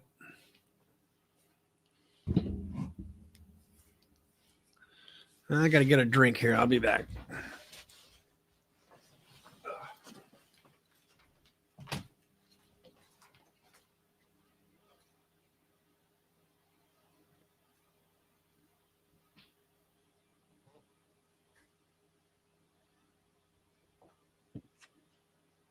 What's everybody else up to?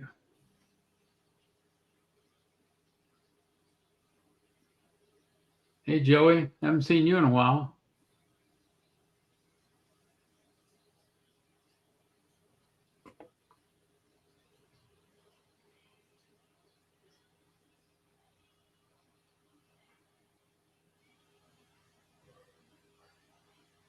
Yes, I am going to be in Kentucky. So I'll be there all 3 days.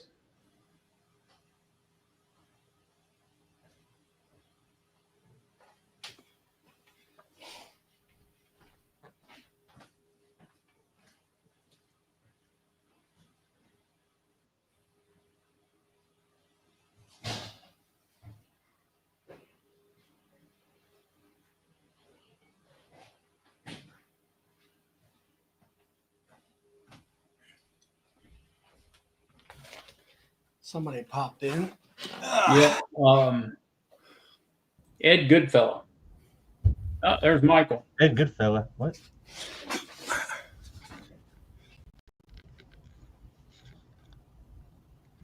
Hey, Ed. Hmm.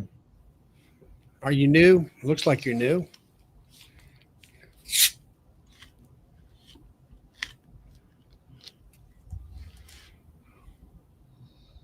I thought I'd show you what I got in the mail today. Have ever you guys used it before? Oh, yeah, absolutely. Rocket Oh, fuel. yeah. You know how hard it is to find this stuff right now? Oh, yeah. Because if you go on their website, it says not in stock. I got the last package that the Texas Bee Supply had in all their stores. Yep. I ordered 2 and their website said they had 10. I ordered 2 and they said, well, we've got 1. I got it in. But you know who else has it, right? Strong Microbials. They put it in their stuff. Okay. Well, I thought I'd get some. This little bag makes like 26 gallons, so. Yep. Yeah, I get the one that makes 200 or something. I haven't tried it before. Thought I'd play around with it and see if I could tell any difference or whatever. I've been Oh. using it for the last couple of years. It's good stuff. That's what everybody says. So I guess they're at Nobby. I'll have to try to buy some more and stock up, hoard it away. I don't think they'll be at Nobby. They're not. Nope. I'll come across some somewhere sometime.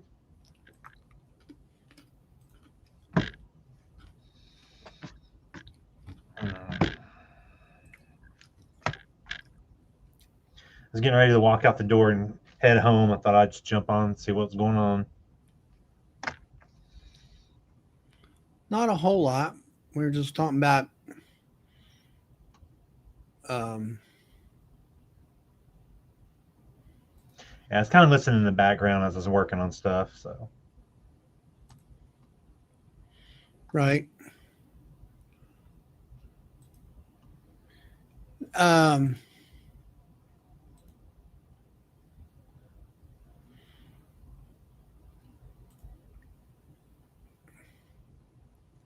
Yeah, just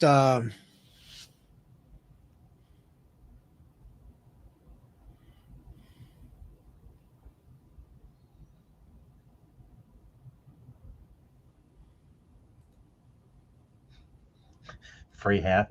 I had people ask me about a hat. I guess someday I should actually have some extras made. I had a few and they're gone now. So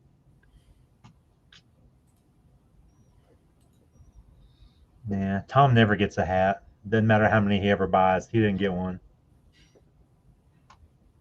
Imagine he'll try to swipe one from me in Georgia, but I'm gonna have to hoard them.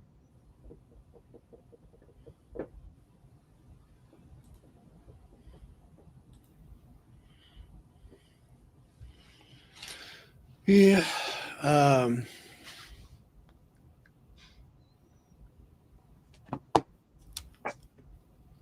I need a cool Via hat. Hmm.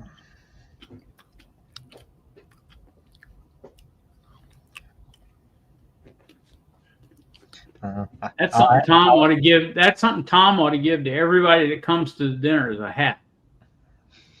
Yeah, Tom. Via hat. Where's everybody's hats? I didn't get to read everything there about that situation. Are we supposed to announce stuff, Bill, about that? Yeah. Especially if somebody wants to make a donation, they can use that that pay link to do it instead of sending it through YouTube. Send it to the pay link. You mean, The one that I text forwarded to you for Melissa. yeah, but I don't know how. I mean, that comes to my phone. Well, actually, I guess it does come here to this, doesn't it?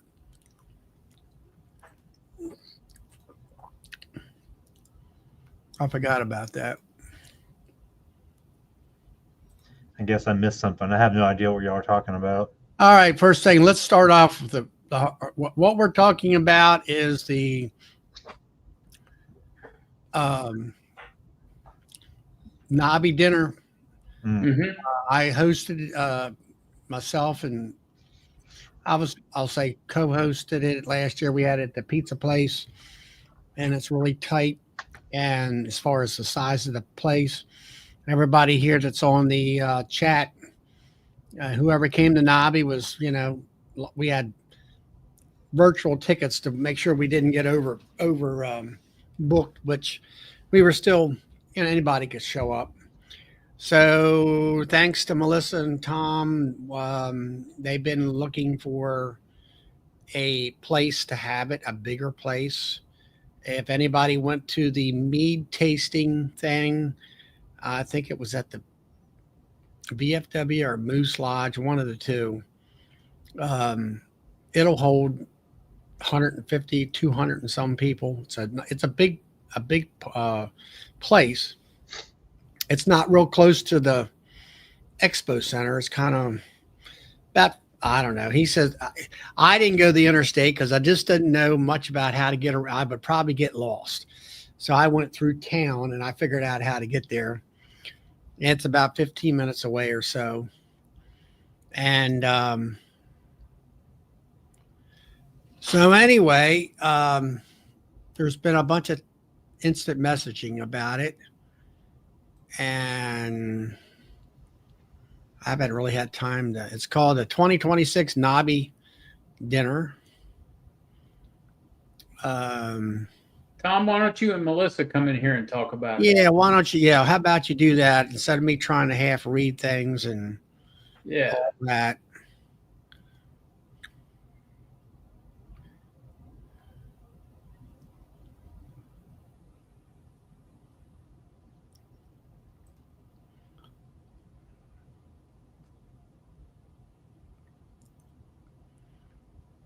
Yeah, why don't we? Signature venue. Why don't you come on in, Tom, or Melissa? Give me a minute. Okay, he said give him a minute. Tom's got to get a blanket to cover up his Hello Kitty pajamas so we don't see him. So anyway, it's a nice big place. Parking's pretty good, I think. And we can have, a nice venue there. And if people will donate, we'll pay for the place. And then also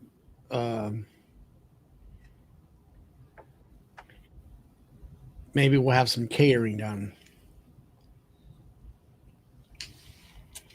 As long as we can get enough finances in from everybody.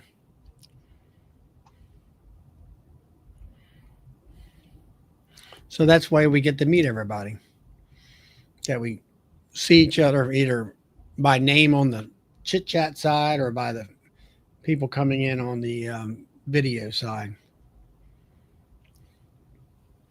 Yeah, I'm always eating. I don't drink, I don't smoke, but I like to eat. There you go.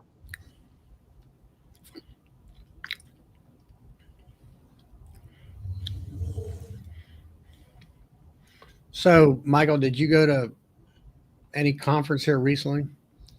No, not yet. It's kind of. I think Georgia. Next one's Georgia. It's like middle of next month, and then I've got 3 of them in October, just back to back to back. Are you going to Missouri? Yeah. I'll be there too. See, I think I'm doing Georgia, Missouri, Virginia. I'll see you in Virginia. All right. Maybe Texas. I don't know. I might throw Texas in there in November. We'll just see. Not Where- really sure. Is the Missouri one in St. Louis? Kansas City. Kansas City. Yeah, it's barely a 4-hour drive for me, so it's nice Huh. and convenient for once. Must be nice. I know I'm getting tired of all these 13-hour trips, and I finally get like a 4-hour one. And of course, the 4-hour one's got to have Tom at it, so I'll just have to put up with him and try to enjoy the rest of my time there. When's the one in Virginia? Holy crap. End of October. I think it's the last weekend of October, maybe. I don't think so. I think it's the beginning of October. Like 24th, 25th. No, Tennessee's beginning of Oh, October. God. That's, yeah, the weekend of the 25th is Virginia in October. Yep, 25th, 26th.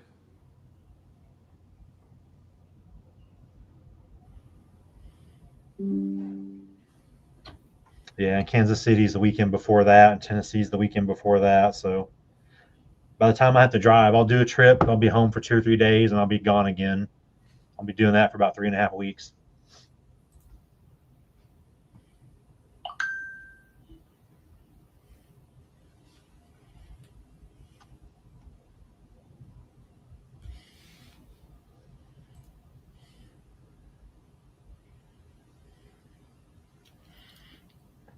Yeah, That's a 25th. 15-hour ride for me.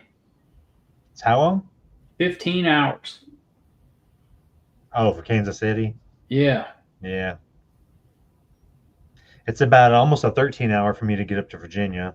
I'm just glad it's in that southwest corner. If it's northeast, I wouldn't even do it. It's like, Well, you might as well ride the extra 3 hours and come home and see me. yeah, I'm waiting to get times about set up on all that. So I figure what Friday will probably be set up. So I'll have to drive out at least Thursday. Don't get a lot of shows that are Saturday and Sunday, so it's kind of throwing me off a little bit. Last year, the Midwest show was Saturday, Sunday, and then some of the vendors, already set up front they weren't going to be there Sunday. So part of one of the buildings is kind of a little ghost town in the center of it.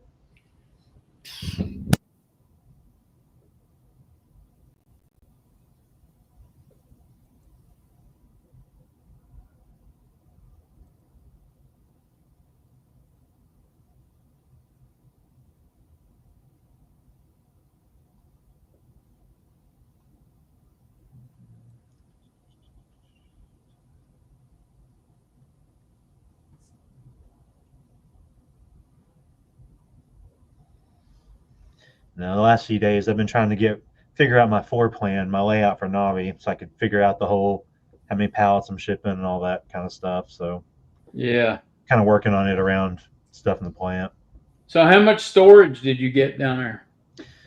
I only got 8 pallets worth of space.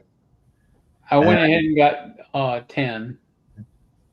Figured I've got 8. I'll do pre-sales because, whatever I don't sell, I need to be able to pull it back. So I can pull 4 of them in my trailer back if I have to. Yeah. Then if I look out somehow get enough pre-sales to load the 8 up, I can always stick 4 more in the trailer and take them too. So, Yep. we'll see. Tom will come buy his trailer load of them and help me out and give him a hat or 2.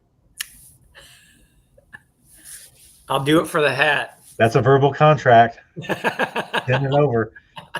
You were waiting for that, weren't you? Guess I better get on some sales, huh? Selling some frames.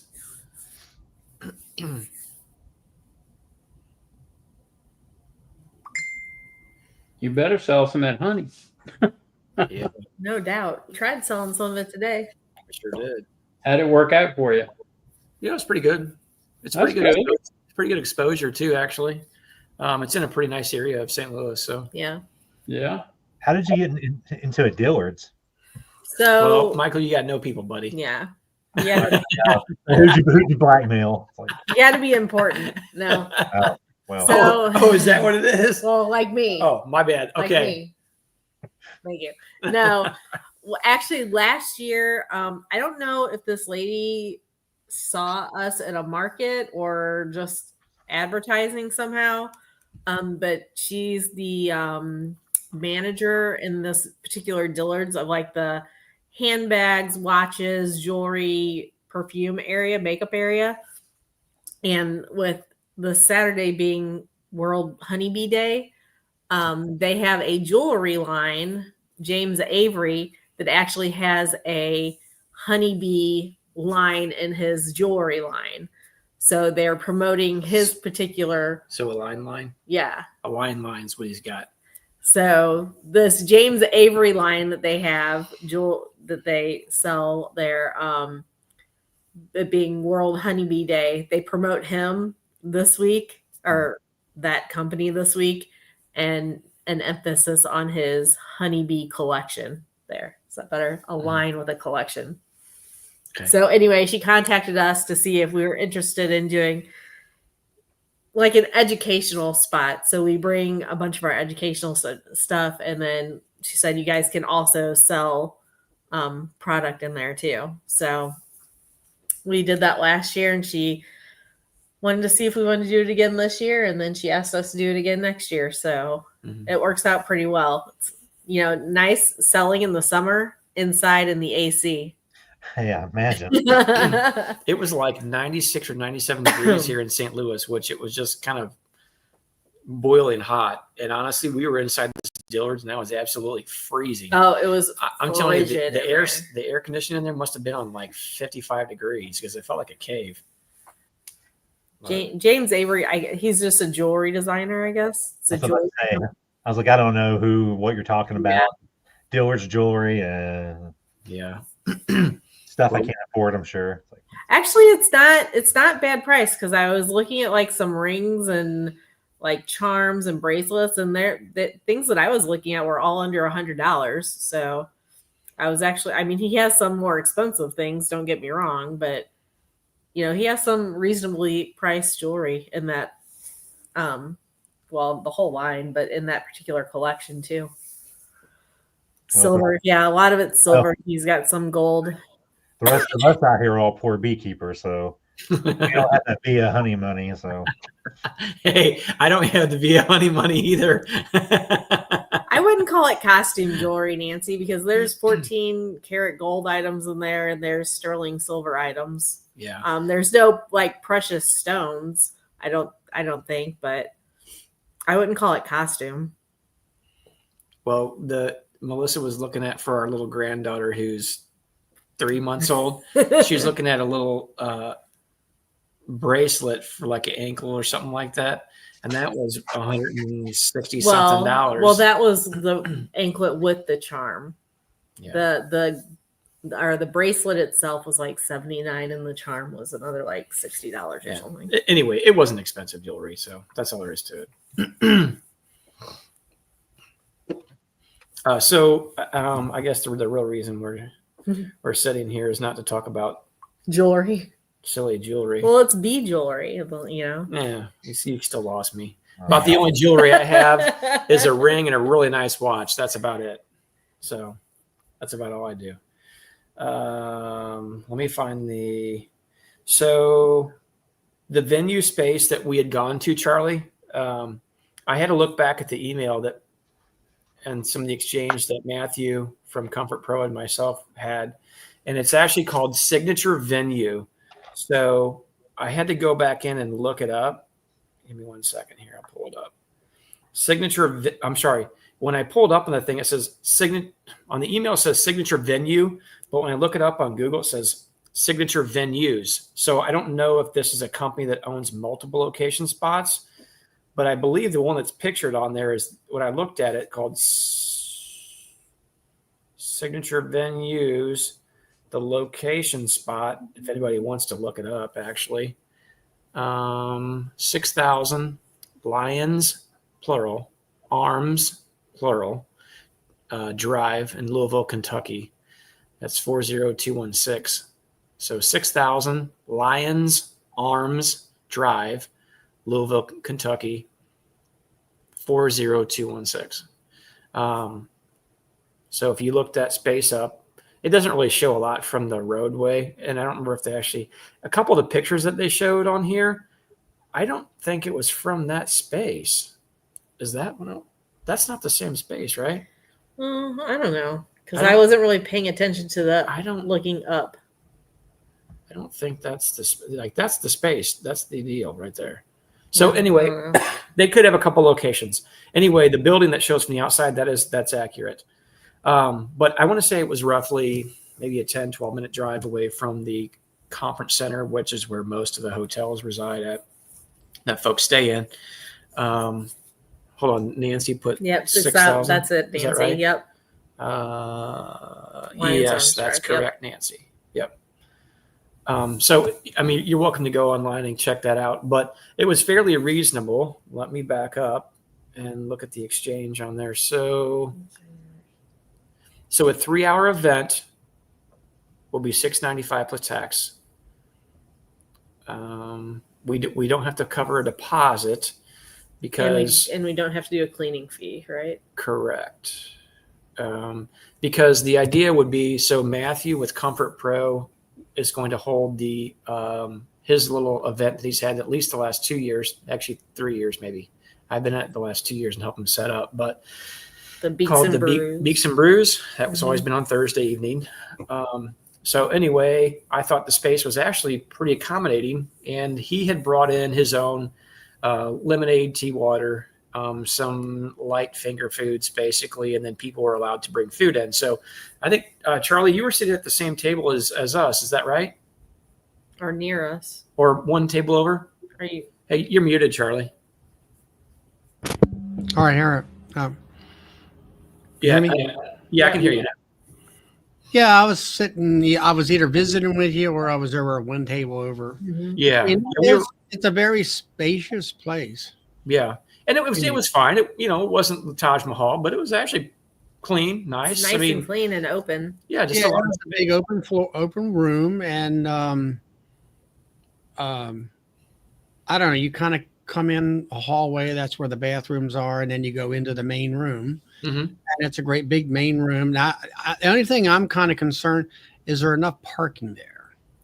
Well, there's an adjoining facility or building or something. And they say stay out of there. I think it's like private parking or something like that. I don't know. For Matthew's event, it seemed like there was plenty of parking for everybody. Yeah.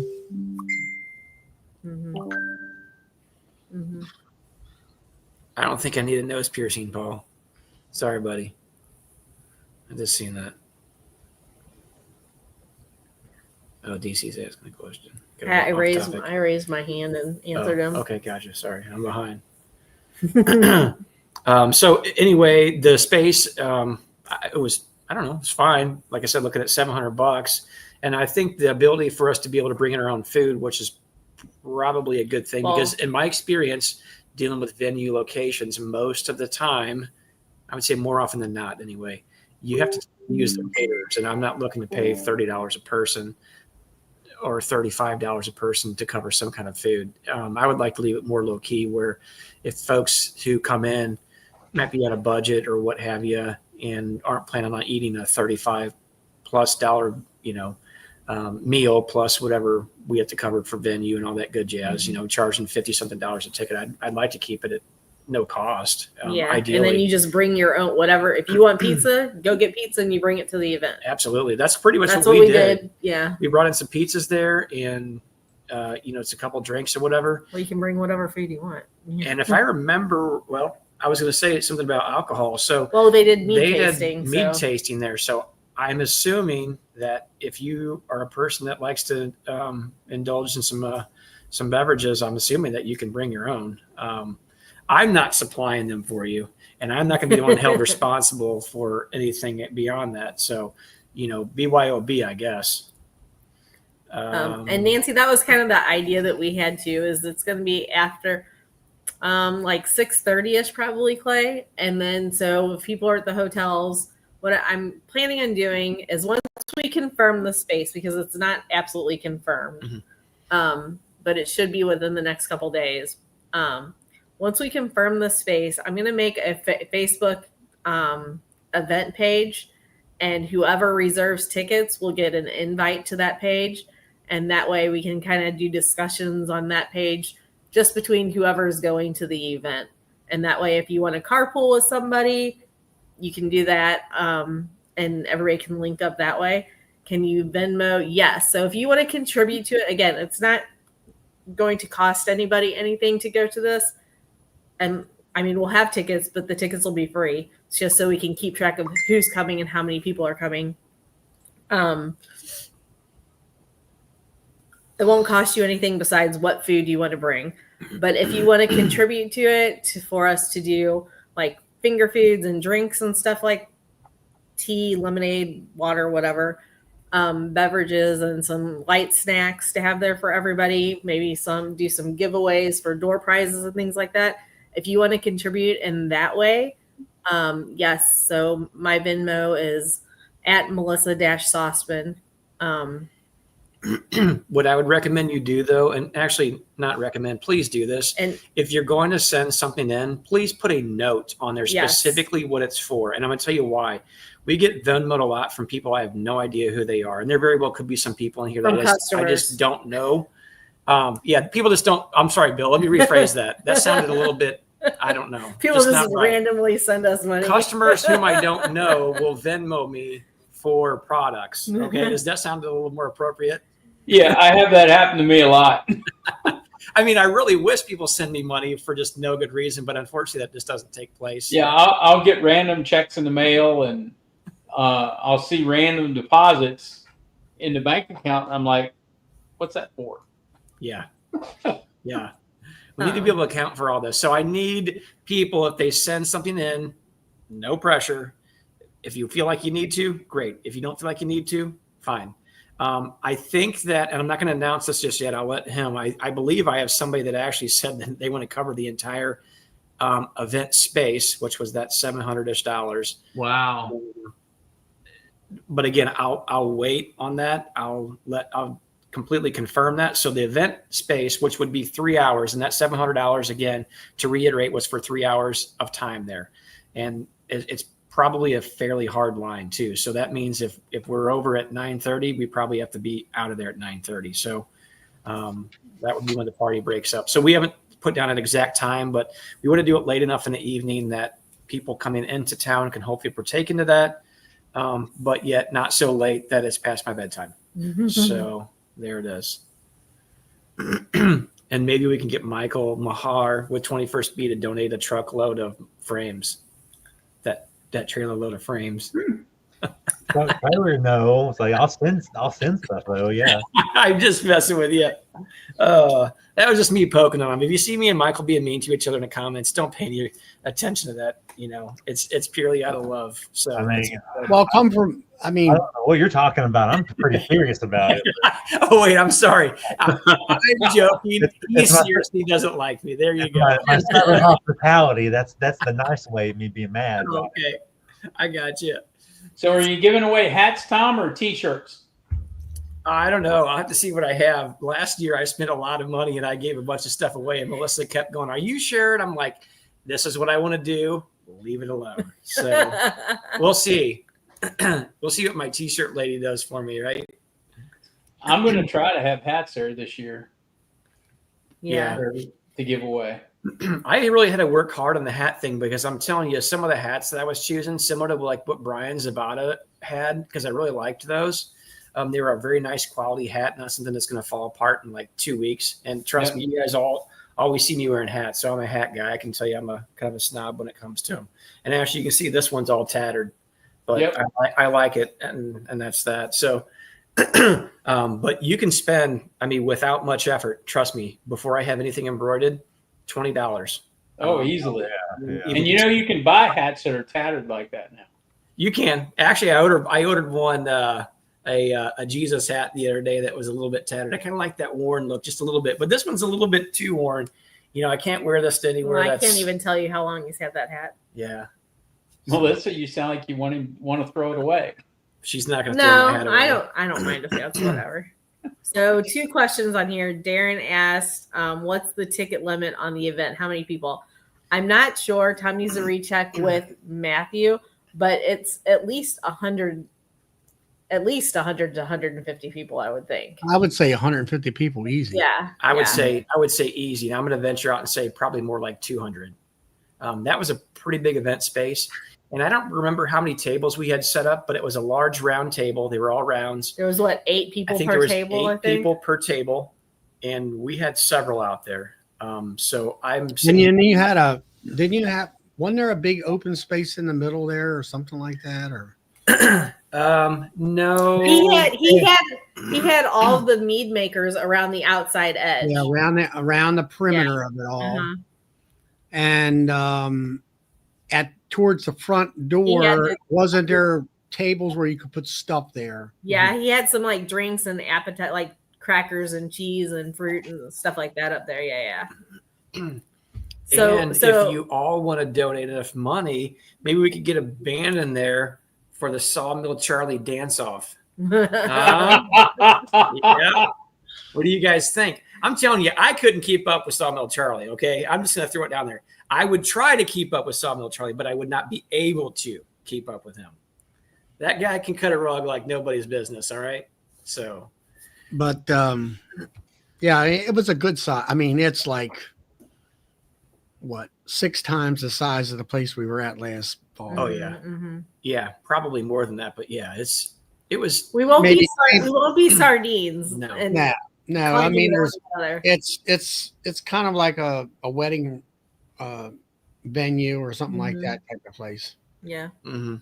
So Paul, I have to tell you that journal stays in our backpack that we keep. Oh yeah. Our travel backpack that like when we go out of town, we throw the laptop in and stuff. So if I need it, I can take notes on it. And I was looking for a specific business card the other day. Our backpack. And I hadn't really like gone through the whole notebook. Like I'll write stuff in the front, but I haven't whatever. And so I took this off and I was like, just seeing if I had wrote anything randomly in it the other day. And I go to the back and I saw that you had stickers and that magnet in there. And I got all excited. I was like, you didn't know that was in there? I'm like, no, I have another sticker for my water bottle now. And just for reference, I think technically he gave it to me, not you. So This is a nice pen, by the way, too. This thing writes really well. So anyway, I was super excited to find the stickers and the magnet that is now proudly displayed on my refrigerator. Yeah. Cool little gifts, though. We really liked that. That Yeah. was really awesome. Just a nice little book. Uh-huh. How about that? There you go, Tom. Do you know, Clay, what I gave him last year? I found because his birthday is that week of Nabi. It is. So last year I got him a raccoon Christmas ornament. And I know it was after Christmas, but it was a cute little raccoon Christmas ornament. So I got him a raccoon. And a chunk of coal, I think. Mm-hmm. So If I can find him a coonskin cap, I'm gonna get him one. Hey, Bill, I'm telling you, if you bring a coonskin cap, I promise you he will wear it. Oh, I'm sure he will. He will wear it. At 81 years old, I'm telling you, that guy is a hoot. I mean, he has a personality that's out of this world. he's probably in the background listening to this, and now No, Oh, but I know he is. now he's plotting against y'all. yeah. But yeah, so that's the plan right now for the dinner. That space should be solidified later this coming week. Yeah, I had sent a message into Matthew earlier. Yeah. And then as soon as that's solidified, I'll make up the ticket link.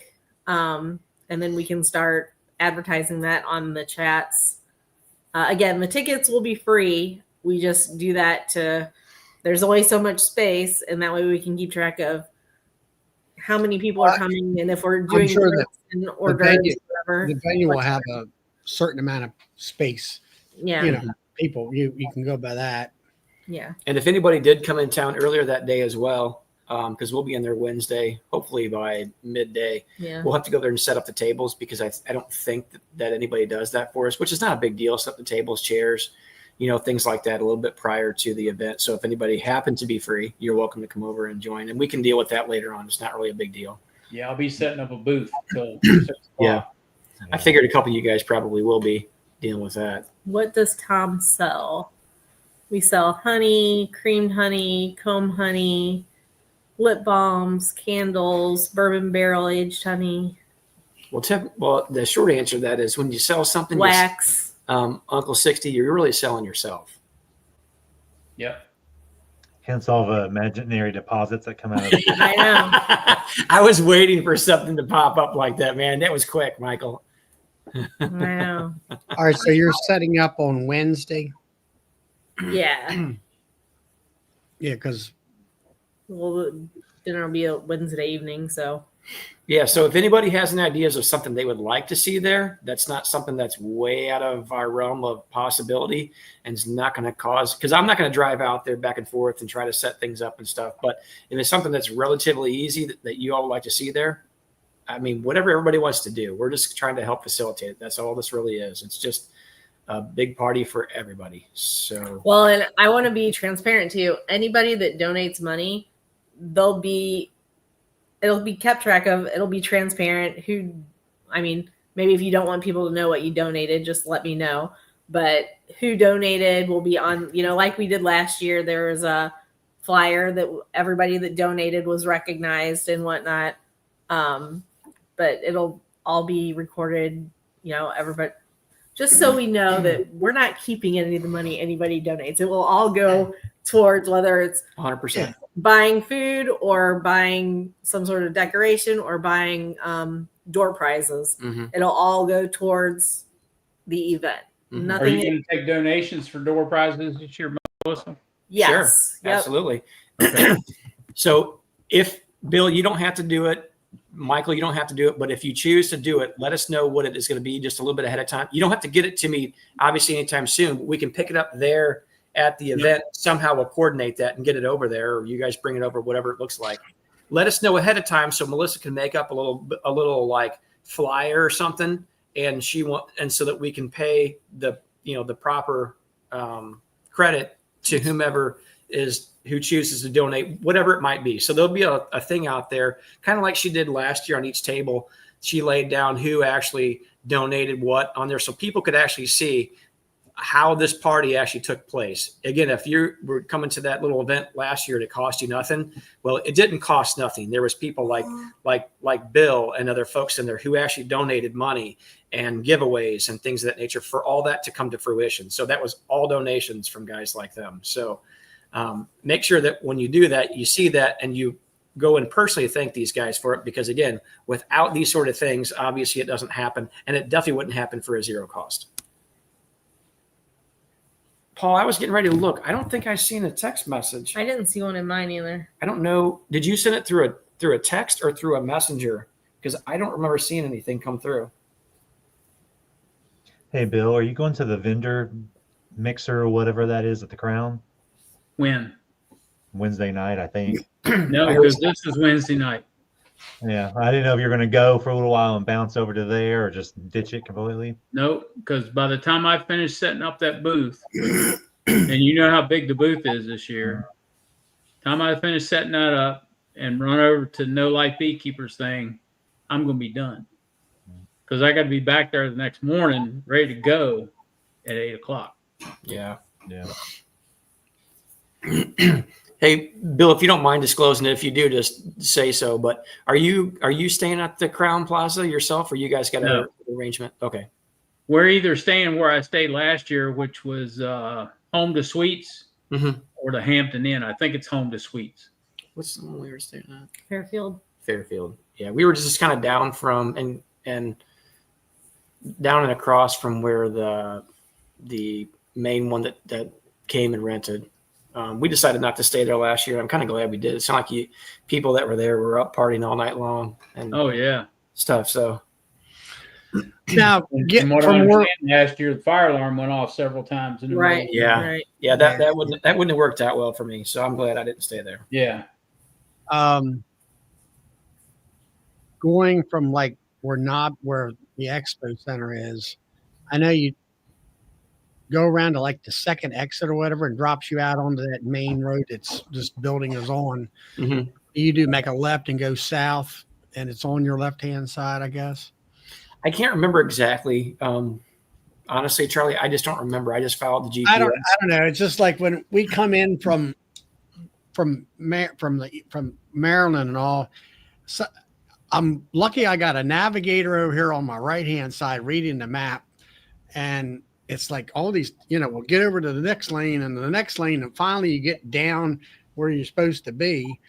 And that was my concern. I was not familiar with the area and the exits and all, but it looks fairly easy to get in from there and over to the other place.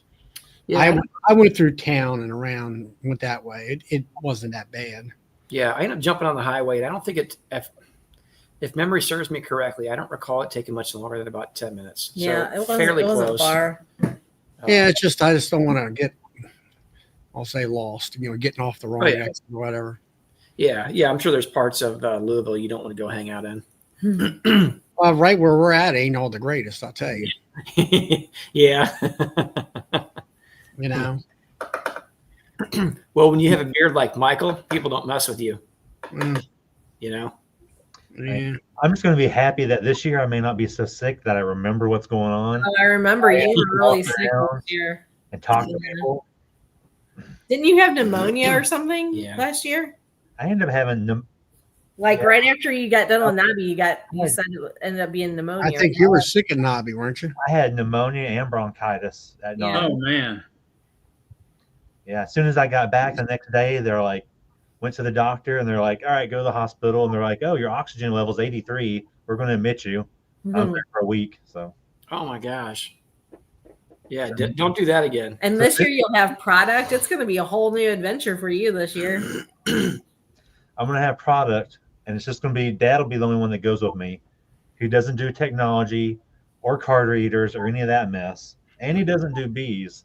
So I've got to talk to everybody and run everybody's cards and make sure they get everything.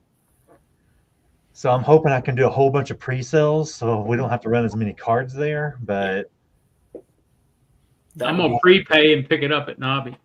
yeah, my mom's already talked about wanting to go to a bee show. And me and my dad are both like, no, we're fine. We're good. I'm like, yeah, I'll stay there all day and all night and then pack if I have to. That's fine. Poor mom. But no, he's, physically, Yes, he's I falling apart. So I'm doing it almost all. 60. I am building a new honey house. Yes. That's exciting. Yeah, it is. Ooh. You have to post some fun pictures and Once I get it inspected, which is Tuesday, there will be pictures because I put up a new Facebook page for Green Acres Apiary today. yeah, I seen that. I saw that come through. I seen you yeah. send it over and I accepted. Yeah, Now, is it Tuesday, Bill, or Monday? Tuesday at 9:30 a.m. All right. So when am I going to see you? You're going to see me Wednesday. All right. Well, now it's Wednesday. Now it's Wednesday. Yeah. Whatever. Maybe you just needed to put it off for the next weekend. Well, it's all whenever the CERC comes in too. Okay. So, but Well, that other package that's coming to you will be there when I deliver your CERC. that's what I figured. So Yeah. I just have to tell the guy when you're showing up. That's all. Yeah. I got to make a phone call tomorrow morning and find out when the CERC's coming in. All right. So Are you guys getting a tanker in there and filling totes, or how does that work, Bill? The tanker's coming in to Pennsylvania. It's Pro Suite. Mhm. And I'm picking up 3 totes and delivering an extractor to Charlie as well. And I'm delivering his tote. And then I have a gentleman in Woodstock that bought a tote, and one's mine. Mhm. And then probably the next following weekend, I'm going back up and pick up 2 more totes of Pro Suite. Yeah. That's pretty heavy. I looked into that. I think a tote of Pro Suite's like 3,000 pounds, isn't it? It's 11.88 pounds per gallon. And those are 275s? 250, 275. I'm getting, I You're think, getting 200. 200 gallons. Yeah. Yeah, you're over 3,000 pounds with that. Yeah, that's why I got a big tractor That's right. and a 17,000-pound trailer. That's what you need right there. Yep. So I'm looking forward to Tuesday morning to getting that inspection done. So I'll be ready to go as soon as my new labels come in. Well, would you call it a honey house or a bottling plant? Or It's a packing. it's packing and manufacturing. So I can co-pack other people's honey and I can make my own as well. So having that permit, it opens me up to flavored honeys Mm-hmm. as well. All I have to do is submit the recipe for it. So you'll have a commercial kitchen then. Yeah. Very nice. Yep. A commercial honey line. Well, at some point in time, if you have an event up there, we'll try to make our way up to your neck of the woods. We've never actually been up there, so. Yep. And the other exciting piece of news is I have a new line of extractors coming out this fall that are being built for me. And it's heated clarifying tanks, 2 different size creamers, 2 different size bottling tanks, trying to get them to make at least a 50 and 100-gallon storage tank. Mm-hmm. And I'm trying to get them to include all the piping so we can make it a commercial line. That'd be awesome. Yeah. So 100 gallons. What's that, like a water jacketed storage tank or something? no, it's not going to be water jacketed. It's too heavy because you want the storage tank elevated a little bit. Oh, and I'll have pumps too. Honey pumps as well. Oh, yeah? Yep. That'd be cool. Yep. So are you going to have all that at Nobby or any of it at Nobby? I'm going to have the extractors and the bottling tank and the uncapping tank for sure. We're not sure when the heated clarifier and the creamers are coming in. Mm-hmm. So, That'd be a game changer, Bill. oh yeah. Yeah, you are going to be busy setting your booth up. Oh, yeah. And when you look at, you're going to be shocked at the pricing. So That'll be awesome. So will that be like your debut, basically, if you will? yep, that's going to debut my new line. So are you going to pre-sell any of this, or is it all just going to come out straight there, and that's where it's all going to just show up and people? Will It was previewed at EAS, and everybody up there loved it. And then when at Nobby is when I will have everything available for sale, but it's probably not going to hit my store until mid-November. Oh, okay. So Roy Prog has a question for you there. no, it is not Savan. It's called Shamrock Equipment. Ooh, Shamrock, because it's your own special line. Yep. It's made by Shamrock, but it's built for Shenandoah Bee Supply.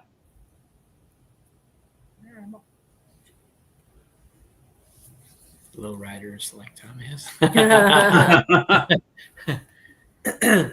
And the extractors, they're elevated to everything falls to the gate. And the gate is right at the bottom of the barrel. Mhm, Yeah. That's nice too. Yep. People don't realize how important that is. I mean, Yeah. you know, this is kind of how I think about it. I'm like, when you buy an extractor that, I don't know, $600, $1,000, $1,500, $2,000, whatever it might be, why should you have to put it on a block to tip it up? It doesn't make any sense to me. It's a simple problem to solve, you know? Yeah. So, you know, yeah, I mean, that makes sense to me. Yep. And what I always question is, you know, you got a company like Maxant, which is American made. And I'm like, get your head out of your whatever and do that. Redesign. You want big money? Well, you know, you got all these other products having that idea, beating your pants off of you. Mhm. Yep. And you're $800 more than the other guy. Yep. It's like, well, there's no justification, I'll say, to spend any more because you got the old style thing. It's been around for 50 years. Yeah. Yeah, and there won't be any more tipping extractors to drain them out. None of that. It's all going to drain right to the gate. Mhm. And the way that we worked with this design company to build them is each different size extractor is going to have a big, the bigger the extractor, the bigger the ball bearing in the bottom. Nice. So it'll support the weight of that shaft. Mm-hmm. And all the motors are on top. They're all 110 volt motors and they are reversible. Yeah, that's cool. Yep. So, yeah, Paul says it there, innovate or perish. I mean, he's not wrong. And I'll say Charlie is really kind of spot on when you said that. I mean, and I'm not throwing any hate toward Maxant. I have 3 of their tanks downstairs. Okay. Oh, I got a bottling tank and I love it. yeah, I got one of their 20 frame extractors. It must be 10 years old. It still works good. Yeah. So But what I'm getting at is here, all these other outfits have come out with this drain situation. And I'm like, it's time. I get it. Tell What's us the how point? you really feel. Brad's comment. Hey, Charlie, throw that up there. Hey, Brad, Oh, listen, Lord. Brad, I really wish you wouldn't sugarcoat things because I don't really know where you're coming from there. I really need you to. Well, he's talking about, I seen the video of it and it looked like some 2-year-old welded the darn. It Oh, what it looked yeah. like to me, somebody cut a patch out of the side of the wall and then Oh, stuck my word. the whole the pipe in there and then welded it in, and it's terrible looking. Yeah. Mhm. That is hilarious. But I mean, you know, they want big money for everything they got, and it's like, well, then you got to reinvent yourself. You know, every company has to do that all the time. Yeah. No, Yeah. you're not wrong. And from what I've seen, you know, everyone talked about Maxant this and that and so on and so forth. We had a couple of data bottling tanks, and I really wanted the Maxant ones because everyone had talked them up. And the data ones that I had actually were working fine. And when they finally, you know, that was around COVID when I was trying to get at least one. And I couldn't get a call back. I went to my local supplier here in St. Louis, Jane with Bees. She sold them, so I see no reason to go around anybody. I'm like, hey, this is what I'm looking for. It got to a point where, and again, this is not a knock against Maxant anybody. I'm just telling my experience here. They wouldn't even return. I realized it was a rough time for a lot of companies. So again, I'm not really throwing any. I think one thing was they couldn't get steel. I'm I sure went through Rossman to get mine. It took 11 months to get because of COVID. Yeah. And I had a grant for it. And I told him, I said, you know, we got to do some paperwork so I don't lose this grant. Luckily, it came in. And they weren't calling their Rossman is their #1 retail sales company for them. And they wouldn't even return the phone calls. Mm-hmm. to them. Yeah. That's what was bad. And that's exactly what I was going to say is you could get zero, you couldn't get any communication on whatsoever. People were actually starting to, some of their bigger retailers were like, we don't know for sure if they're even going to be around or come out of this. Now luckily they did. You know, again, I realize it was a really tough time, but I kind of agree with what you guys are saying. You got to have to innovate beyond where we were at in the 80s, because this stuff is the same equipment it was in the 80s. You kind of change them up a little bit, and some, And you're asking top dollar you know, for it. and it sounds like Brad had an experience that was not great when it comes to that. So I like my tanks. Knock on wood, I haven't had any problems with them. But you know, they're basically a double-walled tank with a valve and a heating element. So they're relatively simple when it comes to that. The only thing I wish that you could do, and you can actually buy them, but I kind of refuse to pay the $200 they're asking, is on the no drip valve, which is really like a drip and a half, if we're being honest, which is fine. It's a one drip. I get about a drip and a half out of it, but so I call it the one drip valve. they have a little heating element that you can put around it. I'm like, oh Yeah, they want $400 for that stupid thing. yeah. Was it? I thought it was 2. Yeah, I think it was 200. Maybe it was. I mean, See- all it is a damn heat tape. Yeah. See, the uncapping tank that I'm going to have it's got racks on both sides and it's slanted just like the extractors right down to the gate. And the one they sent me to look at, the gate is welded onto the piping. Mm-hmm. So I said, hey, if you can not weld that and thread it, then that way you can run that directly into a clarifier. Yes. Dump your extractors into the clarifier, Mm-hmm. and the clarifier drains out of the bottom as well. So, and there, you can get a leg set for that. It doesn't come with legs, but there is a leg set for it. Yeah. The capping tank has legs with it. Most other people's don't. Yeah. And all the extractors have leg sets with them. Most other people's don't. So that's a big selling point. I think, and that was kind of surprised by it. Some of the Maxant stuff originally, I think, depending on the certain sizes, you did have to buy the legs separately. And I'm like, why aren't they included? Is kind of my thought. But I didn't really question it too much because we didn't know much when we were first coming into the game. But that was some questions I had too. But, thinking out loud, the things that I really like that I've had or experienced on my own are I like how everything drains to the sides and drains to the front valve. I like that the valve opening is much bigger and stuff can flow out of it easily.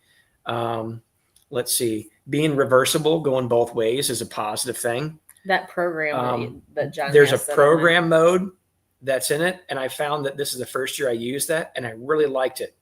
And you can adjust the program on it. So I don't know, Bill, if you're going to be able to have that on there or not, but if that's these are non-programmable because once you put that software package in it, it almost doubles the price of the extractor. Okay, I got you. So I kept it simple. Yeah. Now, every extractor has 2 carrying handles on it. And trust me, you need them because the stainless steel on these extractors is heavier than the Sawmill stainless steel. Okay. So it's a good heavy barrel. It's a good heavy steel leg construction to hold it. And all the legs have rubber feet on them. I need to fill those quart jars. So yeah, that'll be nice. Bill, is this a drive from the top or the bottom, or how does that work? Or can you disclose that? Top. We discussed the drive from the bottom. The problem with the drive in the bottom is if you don't load the extractor balanced, especially when you get up to 18 frames and above, if it's the least little bit off balance, 6 to 8 months later, that seal and that bearing are going to wear out and start leaking honey from the bottom of the barrel. So if it's not balanced when you load it and it's got the least little bit of wobble, that's what it's doing to that bearing down there. Okay. I'll have to pay attention to mine because I have one that's a top, one that's a bottom. So I'll have to pay attention. No, Brad, it's not 3-phase. It's 110 volt. Single phase. So, I mean, they're made really well. I'm happy with them. I like the way they look. They're bright, polished stainless steel. So, and you can see them from a long ways off. So, yeah. Cool. Well, we're anxious to see you get those out there, Bill. Yeah, I do want to get them out there because they went over so well at EAS. We couldn't sell them, and everybody wanted them. So because you actually won't be able to take possession until sometime in November, you're saying. Right. I can advertise that I'm getting them. There's a line coming out, but we don't even have final pricing yet. We have an idea, but the 18 frame, they're figuring my cost is going to be somewhere between $400 and $475, which means it'll retail for $550 or $575. That's pretty cheap, honestly, for an 18 frame extractor. Yeah, it is. And the 32 frame extractor, they're figuring my cost is going to be about $700. So that means it'll retail $850 to $900. Brad wants to know how you're achieving variable speed. It's rheostat on it.